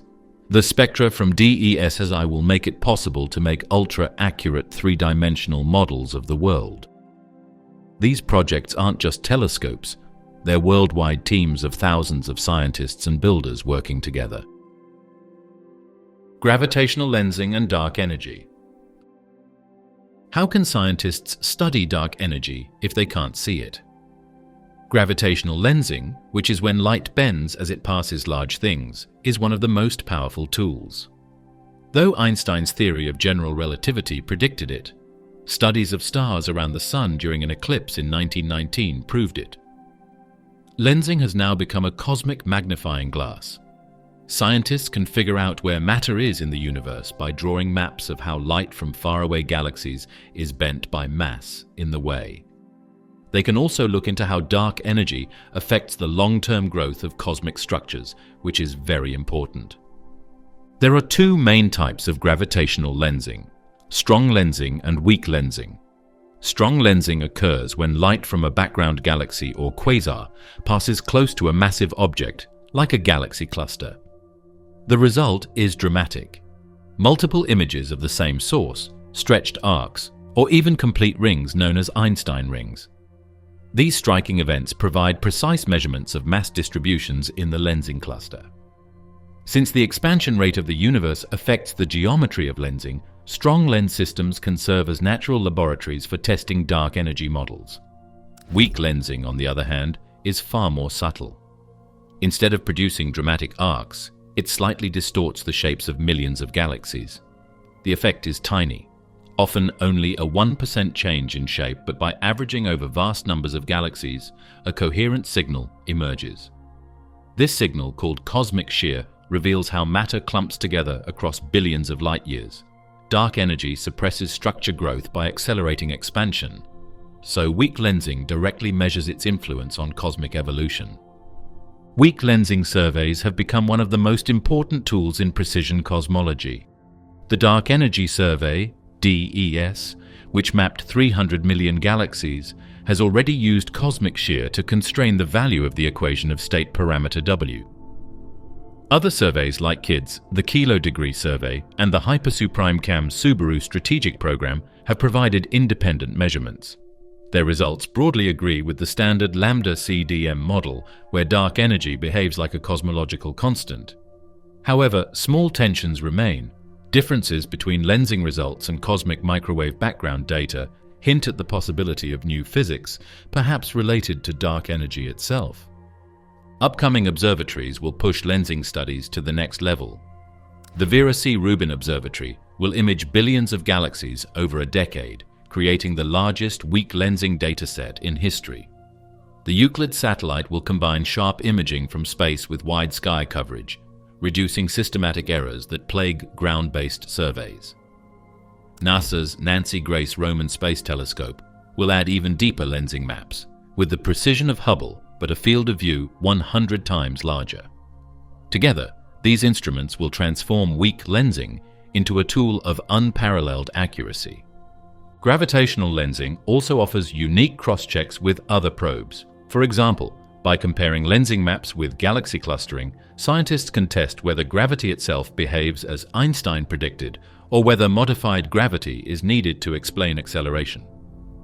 Lensing time delays, differences in arrival times between multiple images of the same quasar, can provide independent measurements of the Hubble constant, helping to address the current tension between early and late universe expansion rates. There are now even gravitational waves in the picture. Soon, when monitors get better, waves from black holes combining could be bent like light by gravity. It might be possible to learn a lot more about dark energy if we measure these standard sirens, along with lensed light sources. Lensing is useful because it can make maps of things that can't be seen. Most of the mass in the world is made up of dark matter, which is mostly seen through lensing. There is a mark of dark energy in the lensing data because it changes how structures grow and spread apart. When we look at how light bends, we can figure out how the universe bends to the will of its unseen masters. Redshift surveys and galaxy maps. Astronomers need more than a picture of galaxies in the sky to understand how dark energy changes the universe. They need a three-dimensional plan that shows how galaxies are spread out in time and space. This is where redshift surveys come in handy. These big projects measure the redshifts of millions of galaxies, which turns weak spots of light into accurate distance marks. This led to an amazing project called Cosmic Cartography that shows the structure of the universe on the biggest scales and lets scientists see how dark energy has affected the growth. Redshift is the key. As the universe expands, the light from distant galaxies is stretched to longer, redder wavelengths. The more stretched the light, the farther away and older the galaxy is. This relationship, first identified by Edwin Hubble in 1929, provides the basis for measuring cosmic distances. By collecting the spectra of galaxies and measuring characteristic absorption or emission lines, astronomers can determine their redshifts and therefore their positions in cosmic history. In the late 1970s and early 1980s, the CFA Redshift Survey was one of the first groups to work in this area. Even with only a few thousand galaxies, it showed something amazing. The universe is not a bunch of random galaxies spread out, but a web of groups, strands, and empty spaces. Later surveys like the 2DF Galaxy Redshift Survey and the Sloan Digital Sky Survey, SDSS, mapped out hundreds of thousands and then millions of galaxies, making this idea even bigger. The maps that were made now look like a big sponge or foam, with galaxies making lines around huge empty spaces. These maps give researchers studying dark energy two very important tools. To begin, they show how large-scale structures have grown over time. By making things expand, dark energy slows down the clustering of matter. You can see its effect by comparing structure at different redshifts. Second, the maps show the marks of Baryon acoustic oscillations, BAO, which are sound waves that have been frozen since the beginning of the universe and act as a guide for everything in it. Redshift surveys give exact limits on the past of growth by measuring the BAO scale at different times. Modern surveys have pushed this approach to breathtaking scales. The Baryon Oscillation Spectroscopic Survey, BOSS, part of SDSS, measured redshifts for more than 1 million galaxies and quasars, producing the most detailed three-dimensional map of the cosmos at the time.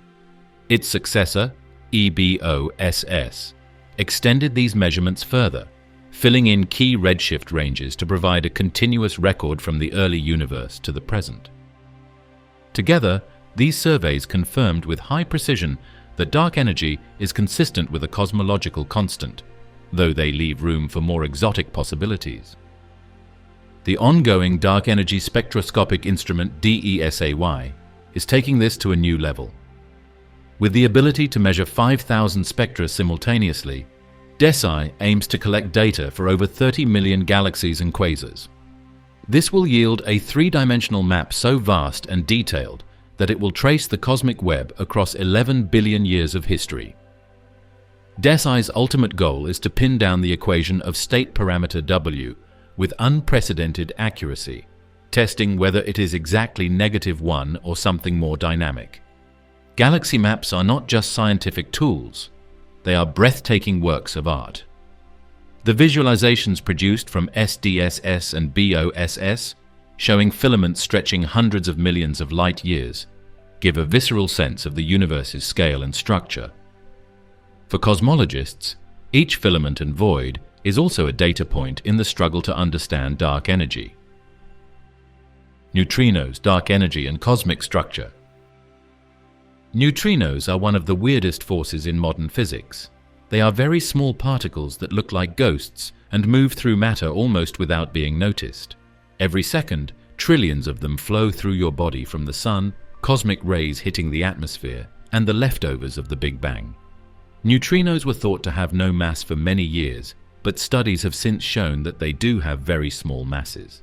Despite this, they are still much lighter than any other known particle. Neutrinos may not have much mass, but on a cosmic scale, they may play a huge role, affecting the growth of structure in subtle ways, and making it harder for us to understand what dark energy is. Consider how structure in the universe forms. In the early universe, small fluctuations in density grew under gravity, pulling matter into clumps that became galaxies and clusters. Dark matter provided the scaffolding for this growth, while ordinary matter followed along. But neutrinos, because they move close to the speed of light when they are young, resist clumping. They stream freely across space, smoothing out small-scale structures. The effect is like blurring a photograph.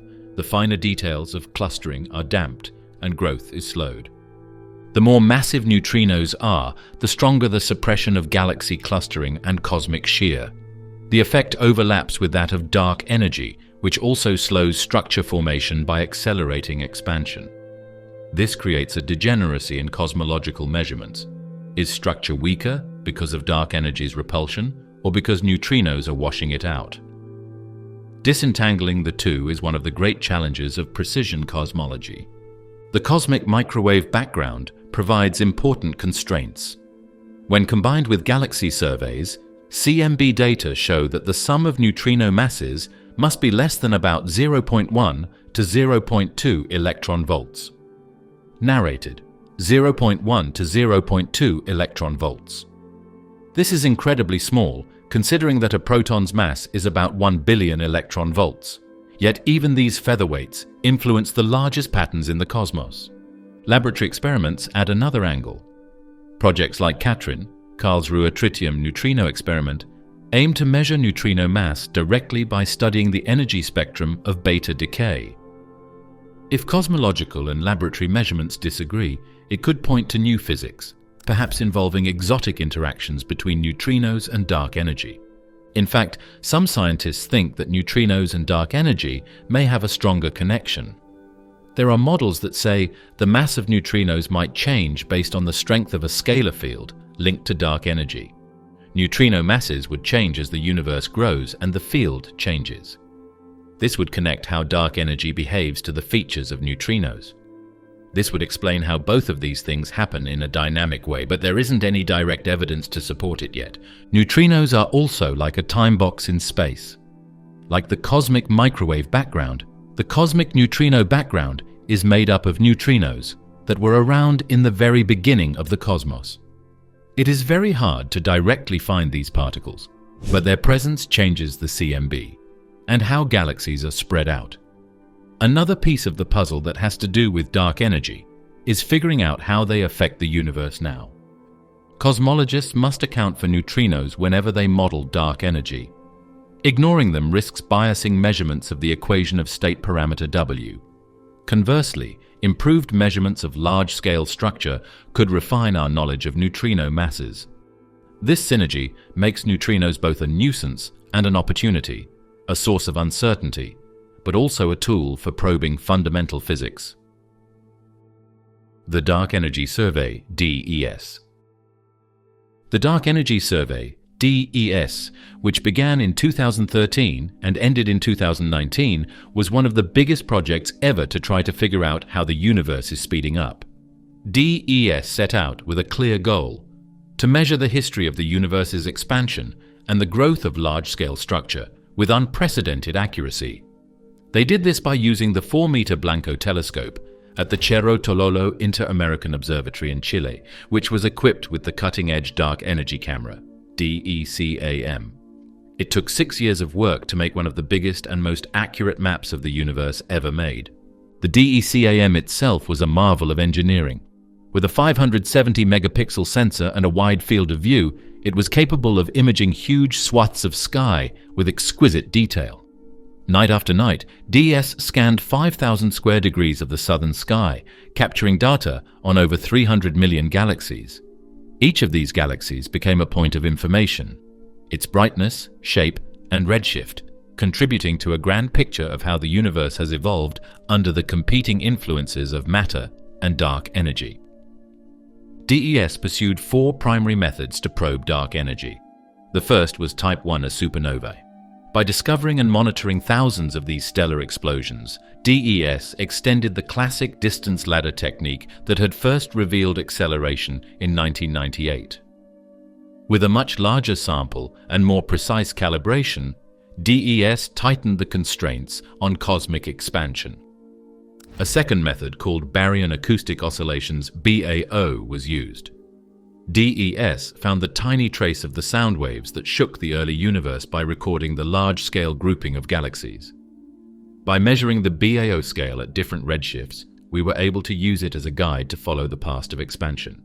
The third one was groups of galaxies. These huge buildings show how matter gathers over time in a very sensitive way. By counting groups and measuring how heavy they were, DES showed how dark energy and gravity worked together to keep things from moving apart.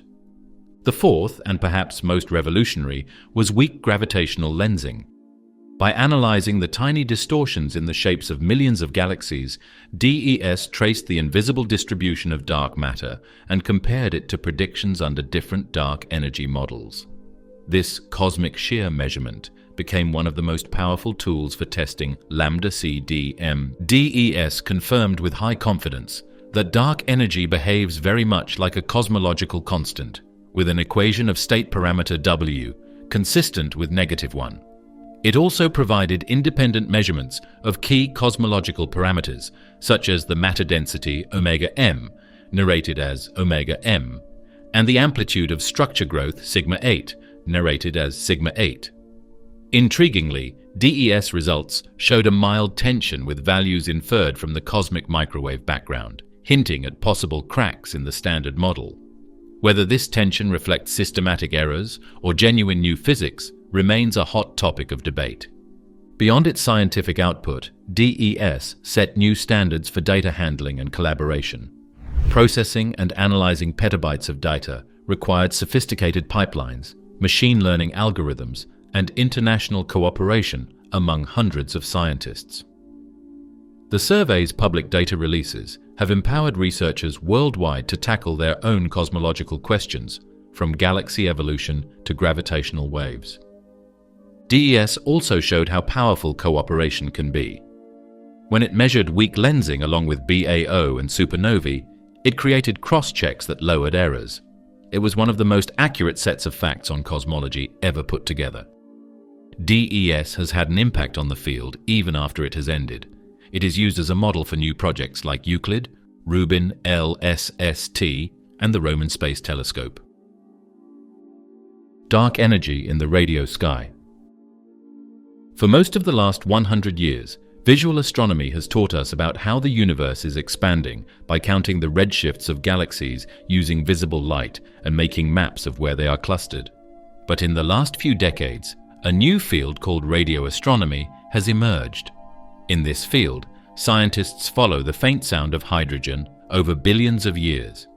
Using the 21-centimeter line of neutral hydrogen, this method promises to change the way we study dark energy by making huge three-dimensional models of the universe. Hydrogen is the most abundant element in the universe, and its atoms emit a specific radio signal at a wavelength of 21 centimeters. As the universe expands, this signal is stretched to longer wavelengths, depending on the redshift. By detecting this faint emission, astronomers can measure not just the positions of galaxies, but also the diffuse gas between them, providing an extraordinarily detailed view of large-scale structure. Since dark energy affects how this structure grows and stretches, 21-centimeter cosmology has become one of the most promising new probes of cosmic acceleration. The advantage of radio surveys lies in their scale. Optical surveys like DES or Euclid rely on identifying and measuring individual galaxies, which requires high-resolution imaging and spectroscopy. Radio arrays, by contrast, can map vast volumes of space simultaneously by detecting the collective 21-centimeter emission from many galaxies at once. This method, called intensity mapping, sacrifices detail for speed, enabling coverage of enormous regions of sky. With intensity mapping, cosmologists can directly trace Baryon acoustic oscillations BAO across cosmic time, turning the hydrogen distribution into a cosmic ruler for measuring expansion. One of the pioneering projects is CHIME, the Canadian Hydrogen Intensity Mapping Experiment. Located in British Columbia, CHIME uses a set of cylindrical radio antennas to scan the sky for hydrogen emission. Though designed primarily to detect fast radio bursts, CHIME also provides valuable data for large-scale structure studies, helping to constrain dark energy by measuring BAO at intermediate redshifts. In South Africa and Australia, the Square Kilometre Array, SKA, is under construction, and it will be the most powerful radio telescope ever built. With a collecting area approaching 1 square kilometre, SKA will be able to map hydrogen across much of cosmic history, from the relatively nearby universe to the epoch of reionization, when the first galaxies lit up the cosmos. SKA's dark energy program will combine BAO measurements with studies of galaxy clustering, gravitational lensing, and cross-correlations with optical surveys. It will provide one of the most comprehensive tests of whether dark energy is constant or evolving. Other projects such as HIRAX, hydrogen intensity, and real-time analysis, EXPERIMENT, in South Africa are specifically designed to target dark energy. HIRAX aims to map BAO using 21 centimeter emission at redshifts between 0.8 and 2.5, a key era when dark energy first began to dominate cosmic dynamics. By covering this range, HIRAX will fill in the observational gap between nearby supernova and the more distant cosmic microwave background. The challenge of 21-centimeter cosmology is separating the faint hydrogen signal from overwhelming foregrounds. Emissions from our own galaxy and from terrestrial radio interference are orders of magnitude stronger than the cosmic signal. Extracting the hydrogen requires sophisticated algorithms and cross-checks with other surveys. This technical difficulty is why 21-centimeter cosmology is still in its early stages. Yet progress has been rapid, and the potential rewards are immense. If successful, radio cosmology will provide a new window on dark energy that complements optical methods. Supernovae and optical BAO give precise measurements at lower redshifts, while the cosmic microwave background probes the early universe. Hydrogen mapping fills in the middle ground, covering the epoch when dark energy rose to dominance. Together, these datasets will allow cosmologists to trace the expansion history with unparalleled detail, testing whether W is truly constant or drifting with time. Even more appealing, 21-centimeter studies will also look into how dark energy affects structure growth. Radiocosmologists can see if dark energy acts like a simple cosmological constant or if it makes clear marks on the structure of the universe by drawing maps of how hydrogen-rich areas group together. They can also try updated gravity models, which guess growth rates that are different from lambda CDM. Cosmic shear, twisting light. Cosmic shear is one of the most beautiful ways to look into dark energy. It is the gentle bending of light from faraway galaxies as it moves through the web of matter in the universe. Cosmic shear is not as strong gravitational lensing, which makes galaxies look like they are stretched into dramatic arcs and rings. It takes measuring the shapes of millions of galaxies and finding trends in the ways they line up. Astronomers can learn a lot about how dark matter and dark energy shape the universe from this weak signal, though. The principle is simple. As light travels billions of light years, it encounters the gravitational influence of massive structures like clusters, filaments, and voids. These structures slightly bend the path of photons, distorting the apparent shapes of background galaxies. On its own, the effect is tiny, often less than a 1% elongation. But when measured across millions of galaxies, the distortions add up to a coherent map of how matter is distributed on large scales. This is cosmic shear, and it provides a direct window into the invisible scaffolding of the cosmos.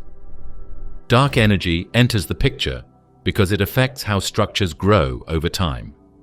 In a universe without dark energy, gravity would steadily amplify clumps of matter, producing stronger lensing signals at late times. But with dark energy accelerating the expansion, growth slows. The balance between clustering and expansion is written into the statistics of cosmic shear. By measuring these statistics at different redshifts, astronomers can test whether dark energy behaves like a cosmological constant or something more exotic. The Dark Energy Survey, DES, made cosmic shear one of its flagship measurements. By analyzing the shapes of hundreds of millions of galaxies across 5,000 square degrees of sky, DES produced some of the most precise maps of cosmic shear ever assembled. Its results were consistent with lambda CDM, though they revealed mild tensions with cosmic microwave background data, echoing the small discrepancies seen in other surveys. These tensions might simply be systematics, residual errors in shape measurement or calibration, but they could also hint at new physics, such as evolving dark energy or modified gravity. A lot of other surveys have jumped in.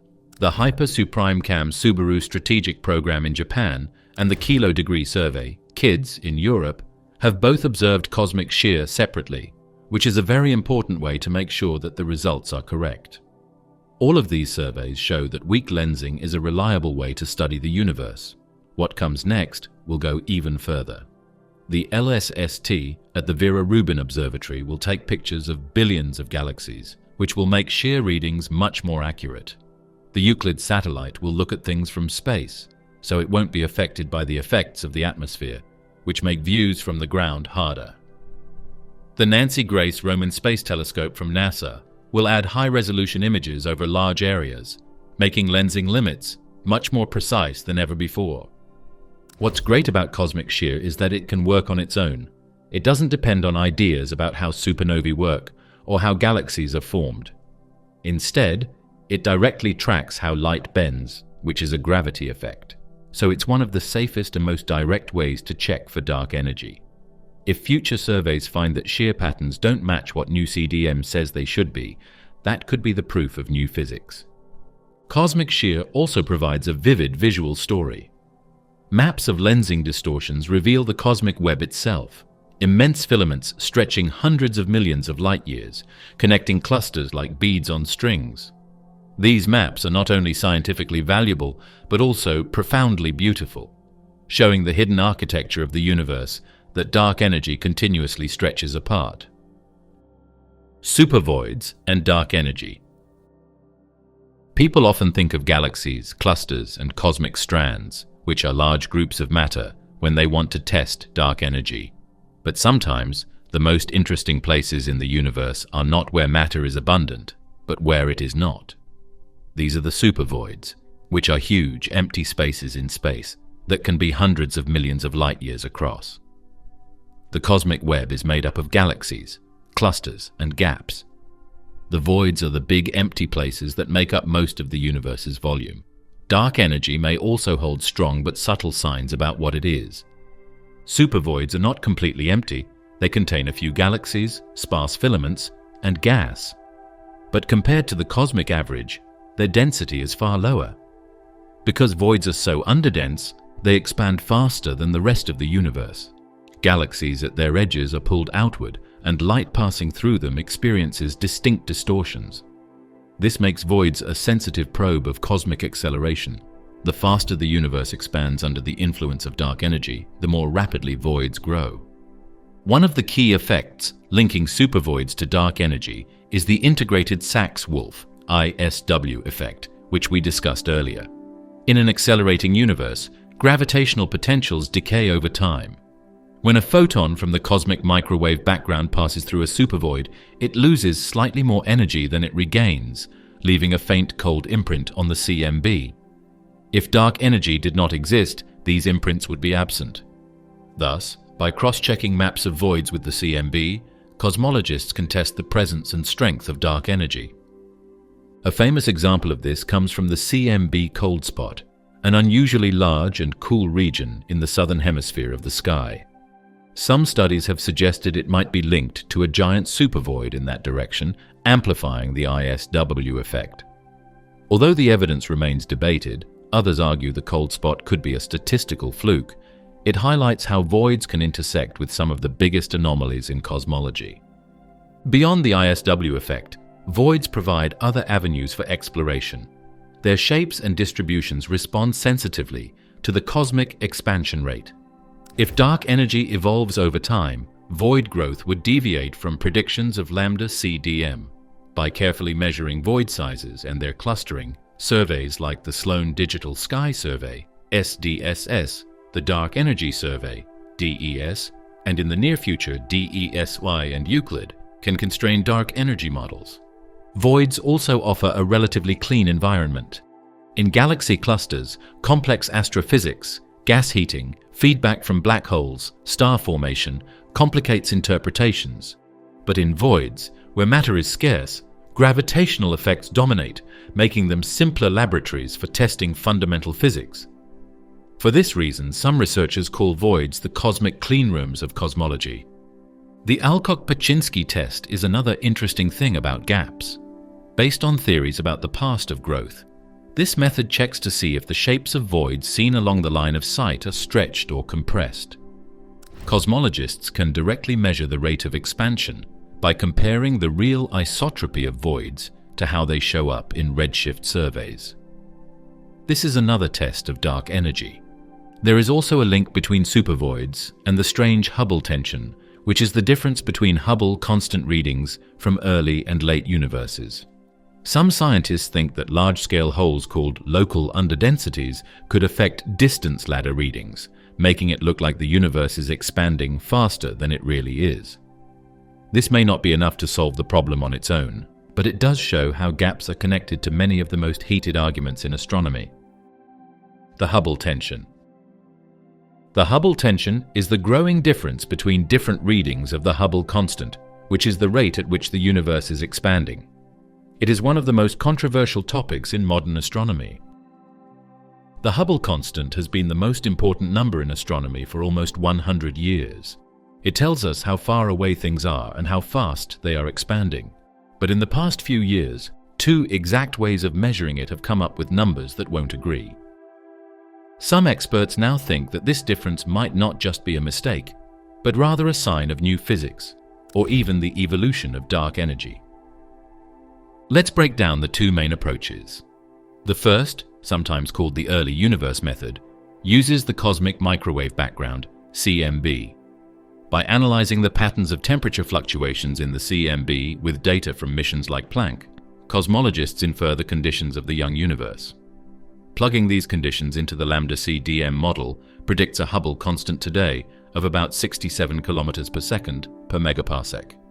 Narrated 67 km per second per megaparsec. The second method, the late universe approach, relies on the distance ladder. Astronomers measure the distances to nearby Cepheid variable stars, calibrate type Ia supernovae as standard candles, and then use those supernovae to extend distance measurements to galaxies farther away. This direct approach, led by the SH0ES collaboration, gives a higher value, about 73 kilometers per second per megaparsec. That's a 6 kilometer difference per second per megaparsec, seemingly small, but well beyond the margins of error. At first, many thought the tension could be due to hidden systematics. Perhaps Cepheids were more complicated than assumed, or Planck's data analysis contained biases. But as measurements improved, the tension only grew sharper. Independent methods like gravitational lensing time delays and red giant stars have leaned toward the higher late universe value. Meanwhile, Baryon acoustic oscillations and galaxy clustering support the lower CMB-derived value. The disagreement is no longer easily dismissed. It has become one of the defining puzzles of cosmology. Where does dark energy enter this picture? In lambda CDM, dark energy is assumed to be a simple cosmological constant, with the equation of state parameter W equal to -1. But if dark energy evolves with time, say, starting stronger in the early universe and weakening later, it could alter the inferred relationship between early and late universe measurements. This might reconcile the two values of the Hubble constant. Models of early dark energy propose that a small injection of dark energy existed around the time of recombination, changing the sound horizon and shifting the CMB's calibration. If true, it could reduce the tension.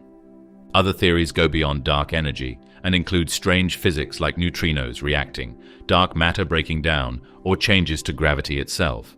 But evolving dark energy is still one of the most interesting ideas because it changes the past of growth in ways that make sense with the difference that has been seen.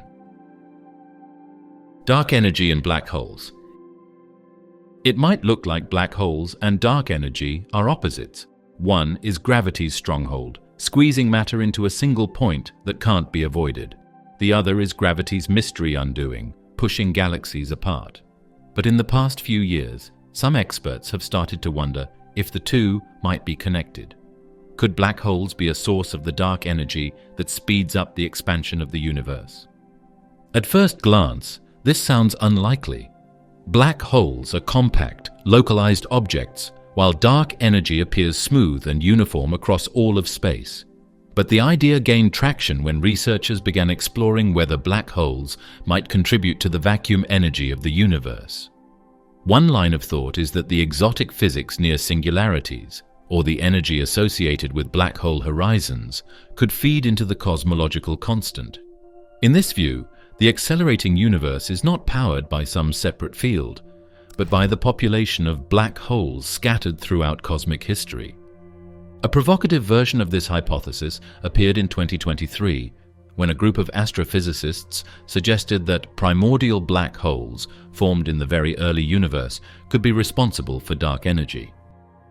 As black holes age, they may not be static objects. If their interiors are connected to spacetime in subtle ways, they could act as reservoirs of vacuum energy, slowly releasing it back into the universe. This would create an effective form of dark energy that grows stronger over time. The research drew attention because it offered a natural mechanism linking two of cosmology's biggest mysteries. Another idea comes from Hawking radiation. Black holes are predicted to emit faint radiation due to quantum effects near their horizons, slowly evaporating over time. Some theorists speculate that this energy loss could tie into the overall vacuum energy budget of the cosmos. Though Hawking radiation has never been observed directly, if it is real, it may represent a bridge between quantum theory, black holes, and cosmic acceleration. There are also ideas that are much more extreme. Some people think that dark energy might come from the way black holes' event horizons move. In these cases, the universe's vacuum energy density is linked to the number of black holes, their total mass, or the amount of chaos they represent. The measured acceleration would happen because the vacuum energy would change as black holes form and change. The problem with these ideas is that they lack proof. It's amazing how regular dark energy is as we see it now. Black holes, on the other hand, are separate and lumpy. They need to be linked by a system that turns their individual effects into a single, smooth effect. As of now, no model has been able to do this clearly, and the cosmological constant is still a simpler answer. Some people say that black hole dark energy models often make things more complicated without fixing the basic problem that quantum forecasts and measured values don't match up. Yet the idea remains appealing because it would unite two of the strangest aspects of physics under a single framework. Black holes already challenge our understanding of quantum gravity, information, and space-time. Dark energy challenges our grasp of cosmic destiny. If the two are connected, solving one mystery could shed light on the other. Galaxy clusters as cosmic laboratories. Galaxy clusters are the biggest objects in the universe that are held together by gravity. They hold hundreds or even thousands of galaxies, as well as huge amounts of hot gas and dark matter. These huge systems, which cover millions of light years, are more than just amazing structures in space. They are also places where dark energy is tested. The balance between dark energy pushing outward and gravity pulling inward is closely linked to how groups form, grow, and spread out across the universe. In the early universe, when matter dominated, gravity efficiently drew material into dense knots, allowing clusters to grow rapidly. But as dark energy began to take over a few billion years ago, that growth slowed. Expansion accelerated, stretching space and suppressing the ability of gravity to bind matter together. Thus, the number of galaxy clusters we see at different epochs and their distribution across space provides a direct measure of how dark energy has influenced structure formation. To study clusters, astronomers use multiple observational windows. One of the most powerful is X-ray astronomy.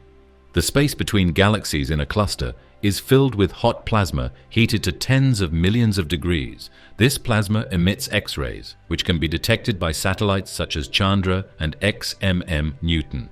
By measuring the brightness and temperature of this gas, astronomers estimate the cluster's total mass. More massive clusters should be rarer, and their abundance over time reveals how quickly structures have been forming. And finally, the Sunyaev-Zeldovich SZ effect is a big help.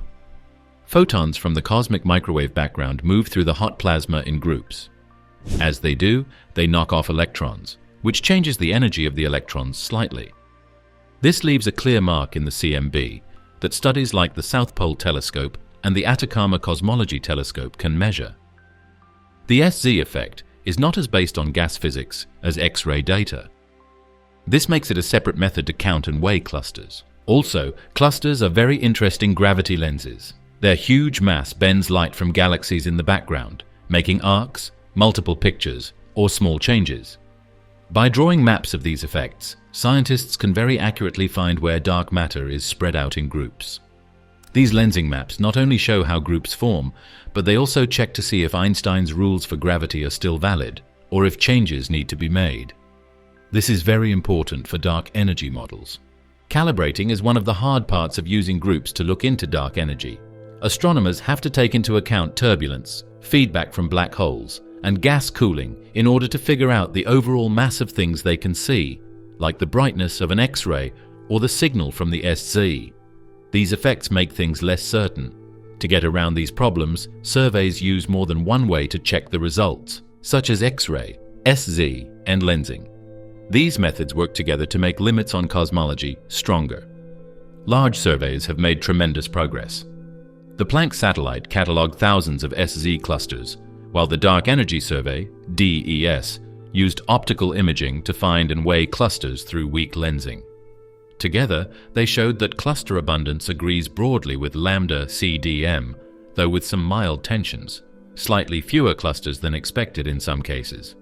These small discrepancies echo the same hints seen in weak lensing studies, raising questions about whether dark energy is perfectly constant or perhaps evolving. Simulating the universe with supercomputers.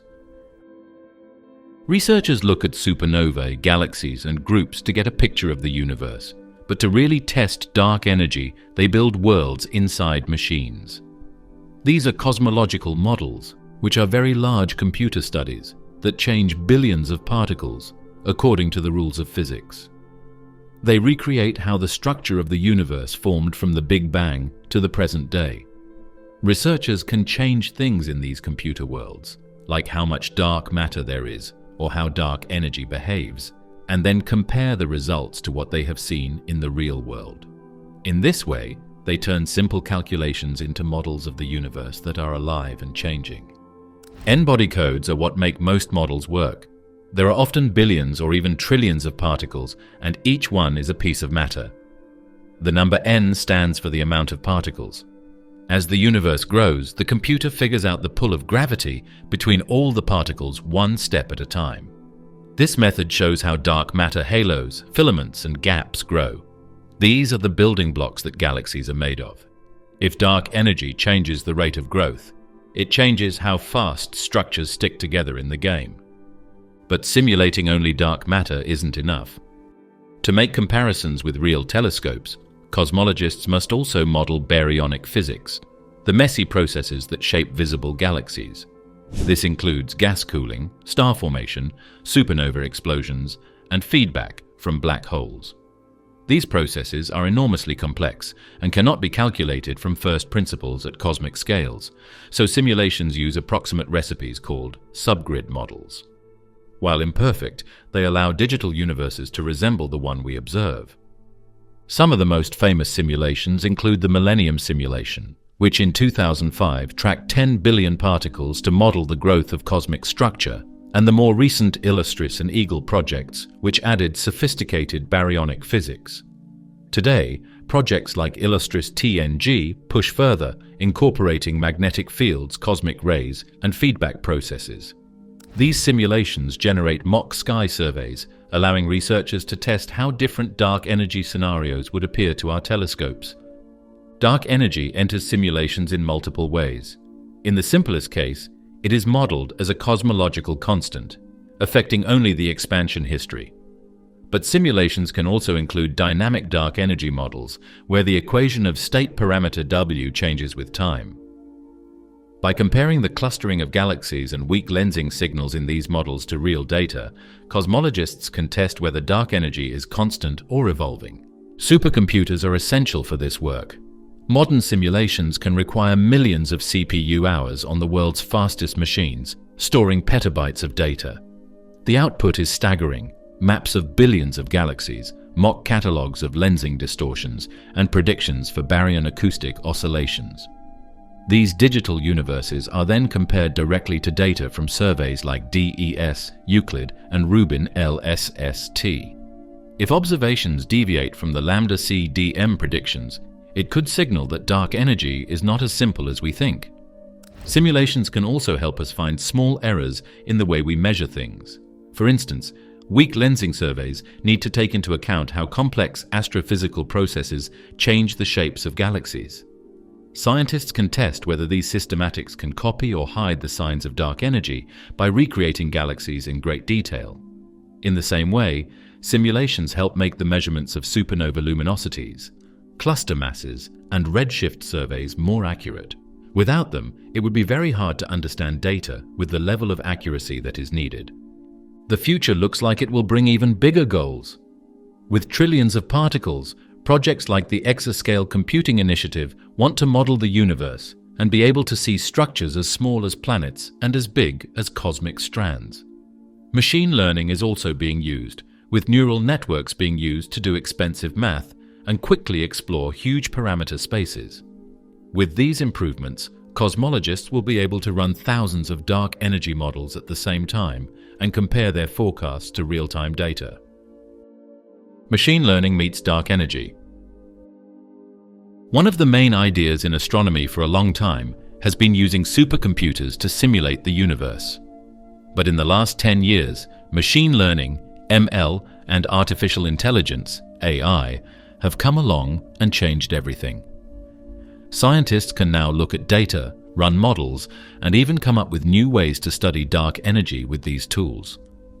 Modern studies are so big, they include billions of galaxies, petabytes of data, and trillions of virtual particles. That old ways of doing things don't always work. Machine learning is speeding things up, making them better, and sometimes even coming up with new ideas that would not have been possible before. A big problem in astronomy is the inverse problem. What physics created the patterns we see in things like galaxy clusters, cosmic shear, and cosmic shear? Usually, experts run thousands of models with slightly different settings and then compare the outcomes to what they have seen. This method, called brute force, is very hard to perform and takes months on supercomputers. Machine learning, on the other hand, can directly learn how parameters and observables are related. Neural networks can quickly predict results for new parameters after being taught on a set of simulations. This makes it possible to quickly look into how dark energy changes the structure of the universe. For example, deep learning models have been trained to recognize the subtle distortions of weak gravitational lensing in galaxy surveys. These distortions carry information about dark matter distribution and dark energy's role in slowing structure growth. Traditional analyses measure simple statistics like two-point correlation functions, but ML algorithms can extract higher-order patterns invisible to human-designed methods. In tests, these AI tools have outperformed classical techniques, tightening constraints on the dark energy equation of state parameter W. Another application is in simulation emulation. Full cosmological simulations with billions of particles are too slow to run repeatedly, but machine learning can act as a surrogate, generating emulators that approximate the results of full simulations at a fraction of the cost. These emulators allow cosmologists to test vast parameter spaces, including evolving dark energy models where W changes with time. Projects like COSMO-GAN and CAMELS have already demonstrated that generative adversarial networks and other AI frameworks can produce realistic mock universes that mimic both large-scale structure and small-scale galaxy formation. Machine learning also shines in data cleaning. Observational surveys are plagued by systematics, atmospheric noise, instrumental distortions, and foreground contamination. For example, in radiocosmology, the faint 21-centimeter hydrogen signal is buried beneath foregrounds millions of times stronger. Traditional filtering can remove some of this interference, but AI algorithms can learn to separate signal from noise far more effectively. Similarly, in weak lensing surveys, ML helps correct for biases in galaxy shape measurements, ensuring that tiny shear signals linked to dark energy are not drowned out. One of the most promising concepts is anomaly detection. AI systems are very good at spotting patterns, so they can find strange structures or signs that people might miss. If dark energy isn't a constant in the universe, but rather a strange thing like ghost fields, early dark energy, or changed gravity, then its signs might show up as small changes in data.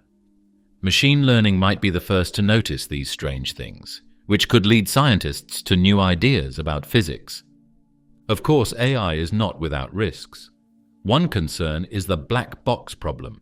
Neural networks can produce accurate predictions without offering insight into how they reached them. In physics, interpretability is essential. We need to know why the universe behaves a certain way, not just that a model fits the data.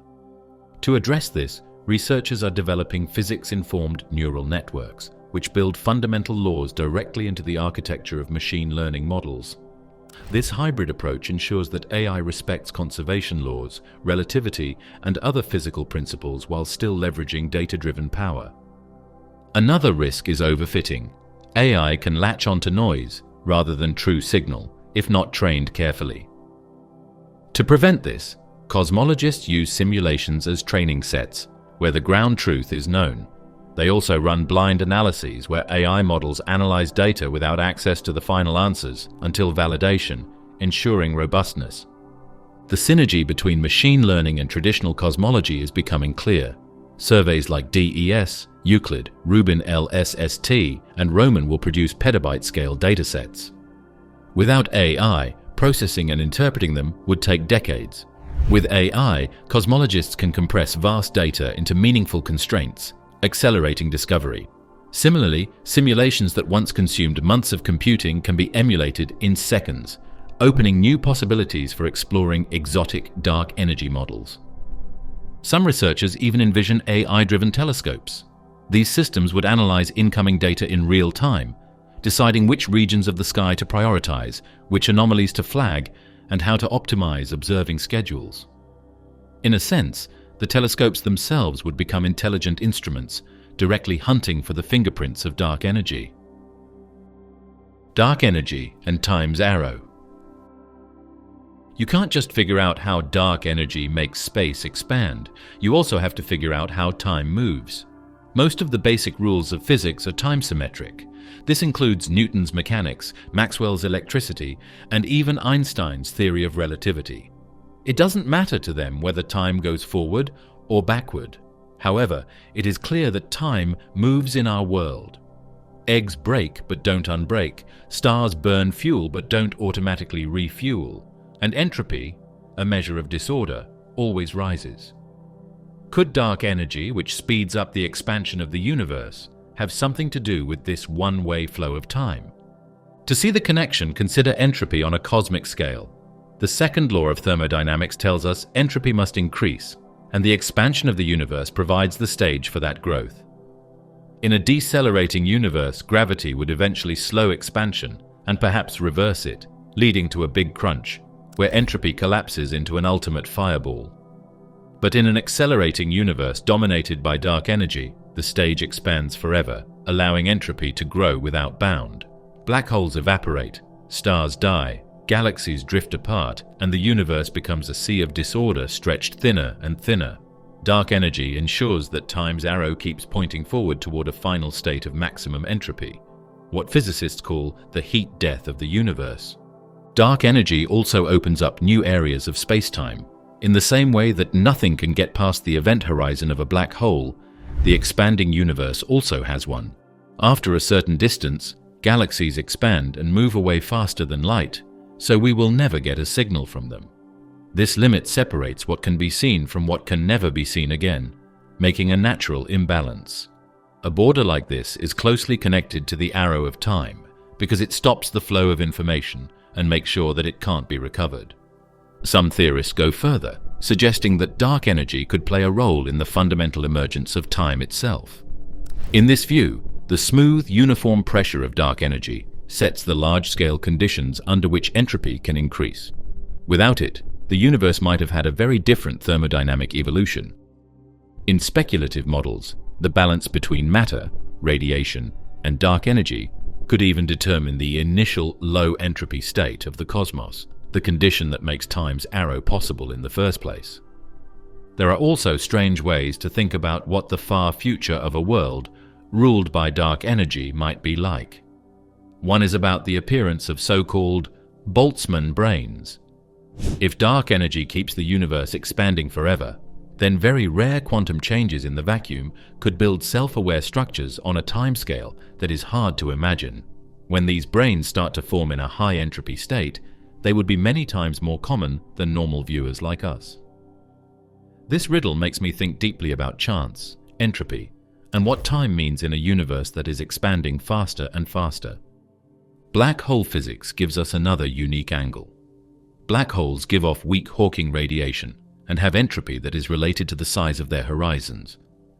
In a world ruled by dark energy, the cosmic horizon has entropy and a temperature, even though they are very small.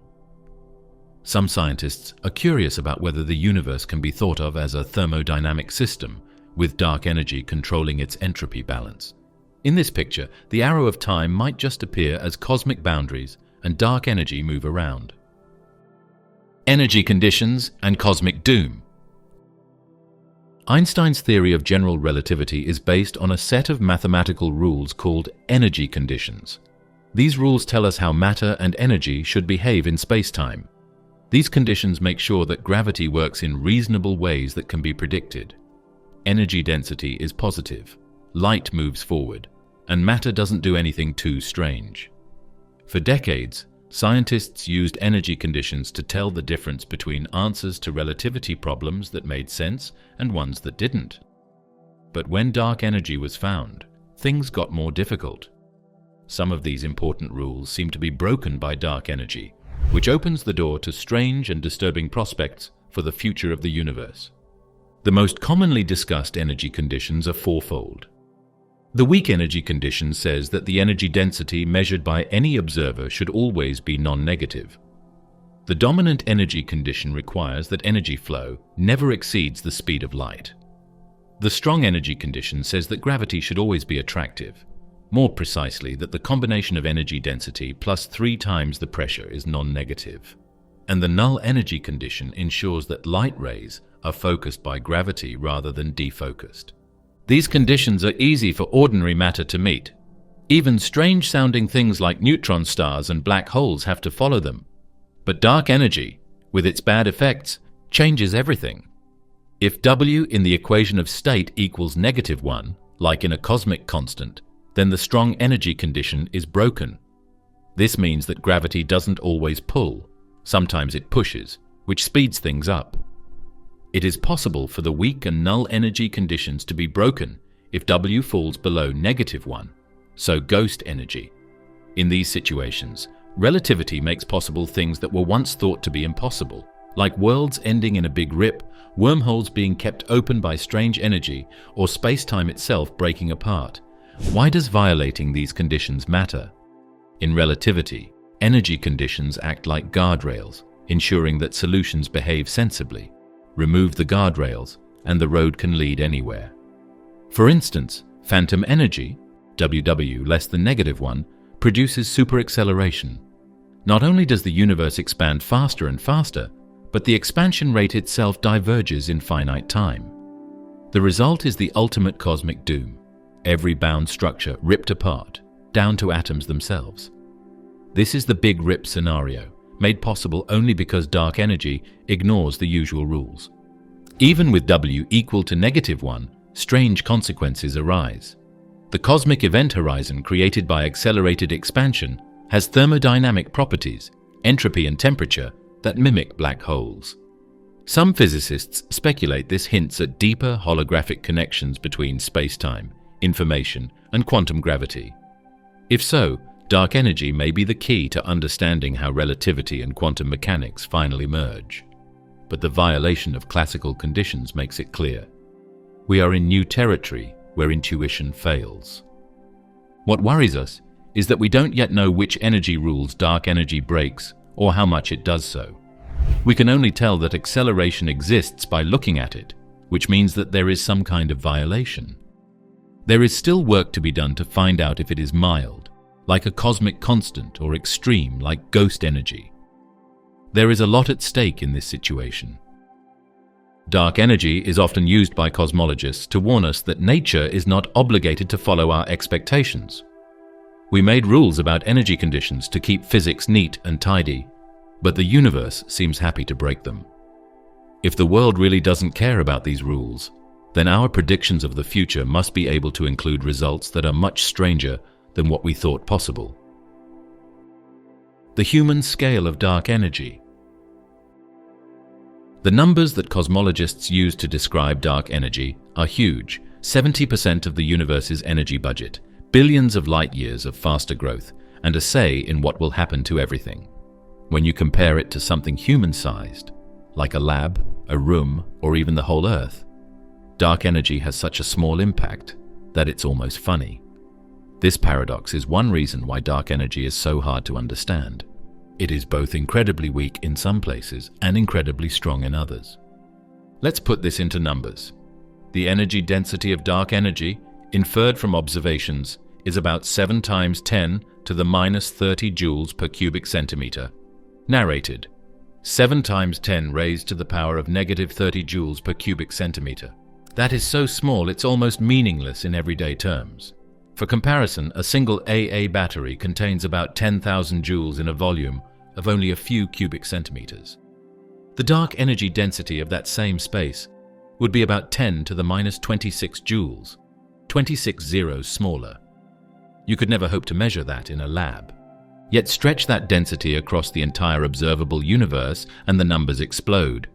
Space itself is vast, and when multiplied by cosmic volumes, even this tiny density adds up to the majority of the cosmos's energy.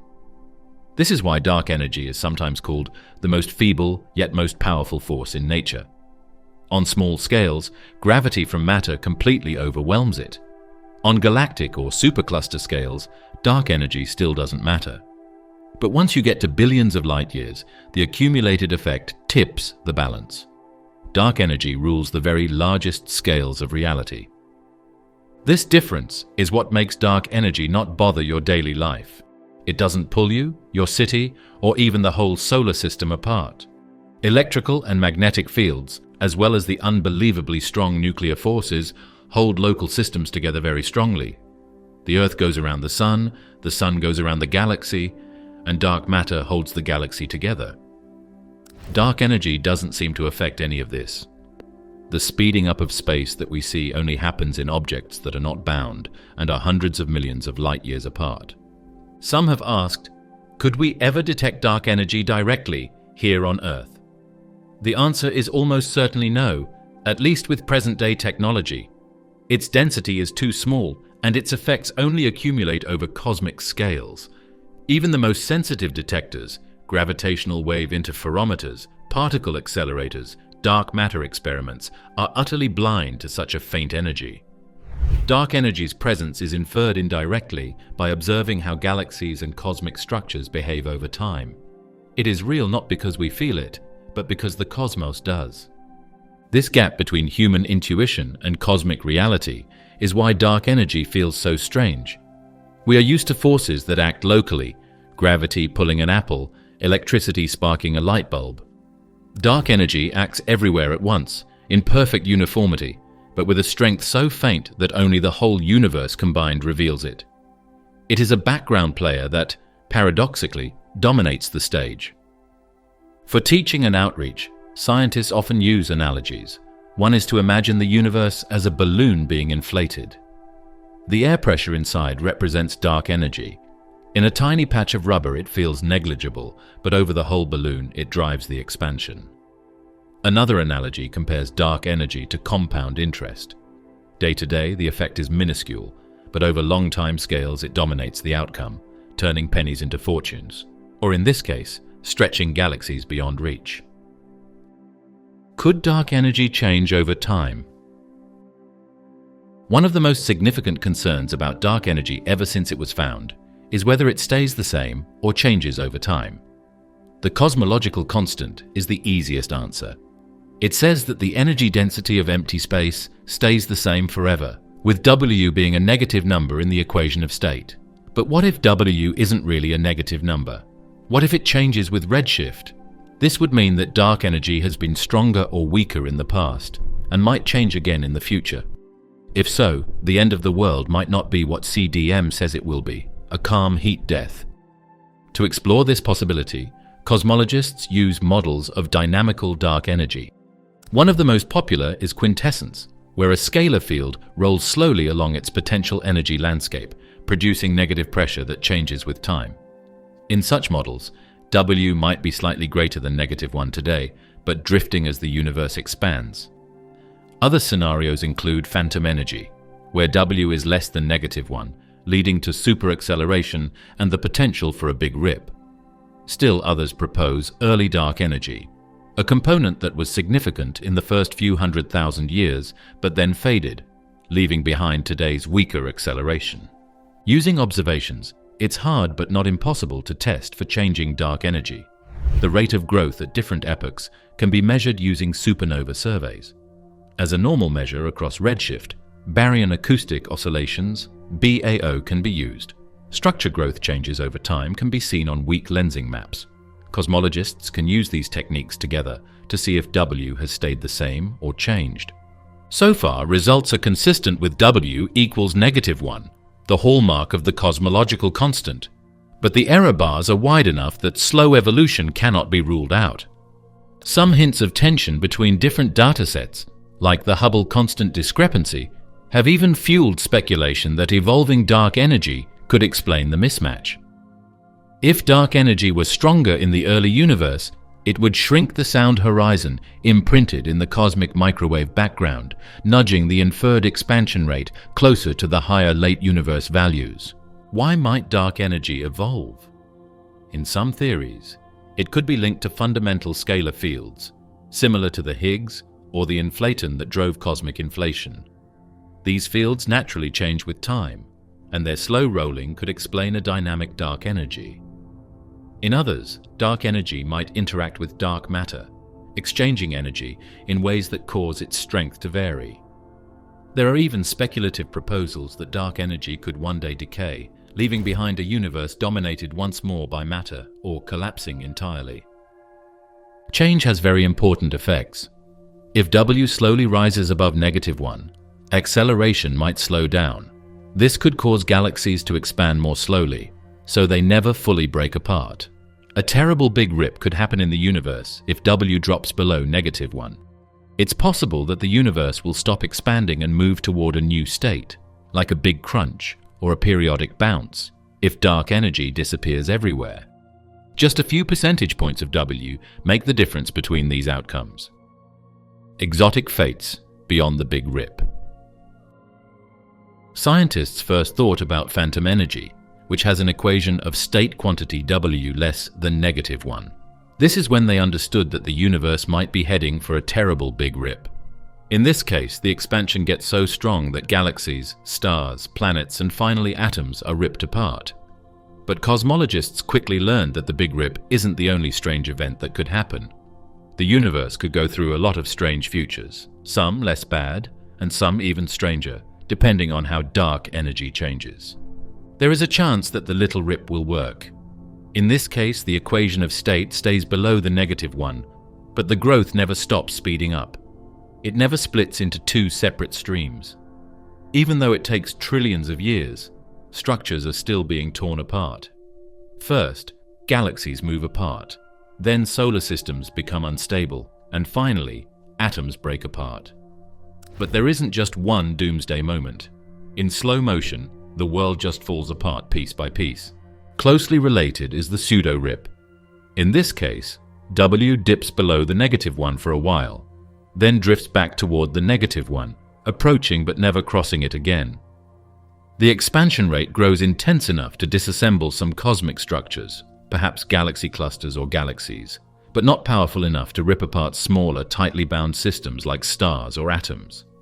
The result is a half-apocalypse. Some structures survive indefinitely, floating in isolation, while larger-scale coherence is lost. Quasi-de Sitter expansion is another possible result. In this future, dark energy changes in a way that brings the universe closer and closer to a steady, rapid expansion that is like a cosmic constant, but is reached through a dynamic process. The universe doesn't end in a rip. Instead, it freezes into a state that is always speeding up but staying stable. This situation combines parts of both cosmological constant models and ghost models. It creates a universe where galaxies disappear beyond the horizon, but local structures stay the same forever. In some oscillating dark energy models, the equation of state parameter W swings above and below -1 over cosmic time. If these oscillations continue, the universe could alternate between phases of stronger and weaker acceleration. The long-term effect might be repeated cycles of isolation and reconnection, or a strange balance where the universe never settles into a final fate. Other models consider dark energy decay. If the mysterious field-driving acceleration were to transform into other particles or radiation, the current era of acceleration could end. The universe might revert to matter domination, eventually slowing expansion. In extreme cases, the decay could trigger a collapse into a big crunch, erasing cosmic structure in a fiery reversal of the Big Bang. This outcome remains speculative, but highlights how small changes in dark energy's behavior could flip the universe's destiny. The diversity of these scenarios shows just how sensitive the cosmos is to the exact value and evolution of W. A tiny deviation from a -1, a difference of only a few percent, can spell the difference between eternal expansion, gradual dissolution, or catastrophic destruction. This is why upcoming missions like Euclid, Rubin, and Roman place such emphasis on narrowing the error bars on W. The stakes are literally cosmic. The strange situations also make us question our instincts. We usually think of the world as either ending or beginning, growing or contracting forever. Dark energy shows the options in the middle: acceleration that never stops without singularities, rips that come on slowly instead of all at once, or expansions that stop growing. In the long run, time, matter, and structure all play out in different ways each time. The endgame, what awaits the universe? Since dark energy makes up about 70% of the universe, the final fate of everything, from galaxies to atoms, rests on what it really is. For now, the usual model of cosmology, lambda CDM, says that dark energy is the cosmological constant and that the equation of state quantity W is equal to -1. In that case, the universe's future is pretty calm but sad. It will continue to grow until it dies of heat. In this scenario, galaxies outside our local group will eventually cross the cosmic event horizon, receding faster than light due to expansion. In about 100 billion years, the night sky will look empty to any surviving observers. Over trillions of years, stars will exhaust their fuel and die, leaving only white dwarfs, neutron stars, and black holes. On timescales of 10 to the power of 40 years, narrated 10 raised to the power of 40, black holes will evaporate through Hawking radiation. After that, the universe becomes a thin sea of particles in ever-expanding darkness, a state of maximum entropy where no structure or life can persist. This is the heat death of the universe. But what if dark energy is not constant? If the equation of state W is less than -1, phantom energy takes over. Expansion accelerates so violently that even bound systems cannot resist. In perhaps 20 billion years, galaxies could be torn apart. Stars, planets, and eventually atoms themselves would disintegrate in the catastrophic Big Rip. This is cosmic doom, not as a slow fade, but as a final, violent tearing of space-time. Other possibilities arise if dark energy evolves differently. If W is greater than -1, dark energy may weaken over time, allowing matter to reassert dominance. In that case, acceleration could slow or stop, and gravity might eventually pull the cosmos back into a big crunch. Everything would collapse into a final singularity. Some models propose that this collapse could trigger a big bounce, where a new expansion begins, perhaps endlessly cycling universes. There are even hybrid ideas. Early dark energy models propose that dark energy briefly dominated in the past, and then weakened, hinting that it could surge again in new forms. If dark energy decays into new fields or particles, the future might be stranger than we can imagine. It could transform into a different kind of energy, altering the very structure of physics itself. The truth is, we do not yet know which endgame is real. Observations so far are consistent with lambda CDM and eternal expansion, but uncertainties remain. A small deviation in W, a hidden coupling between dark energy and matter, or a modification of gravity itself, could change the story dramatically. The difference between infinite calm and fiery collapse may come down to decimals we have not yet measured. The fate of the world may depend on a force we don't fully understand, but each new discovery gets us closer to finding out what dark energy is all about. From the first hints of speeding up to the most bold predictions of the end of the universe, the journey has only just started. If you liked looking into these riddles, please like the video, subscribe for more deep dives into the universe, and watch our next show, where we continue to find out the secrets of the universe.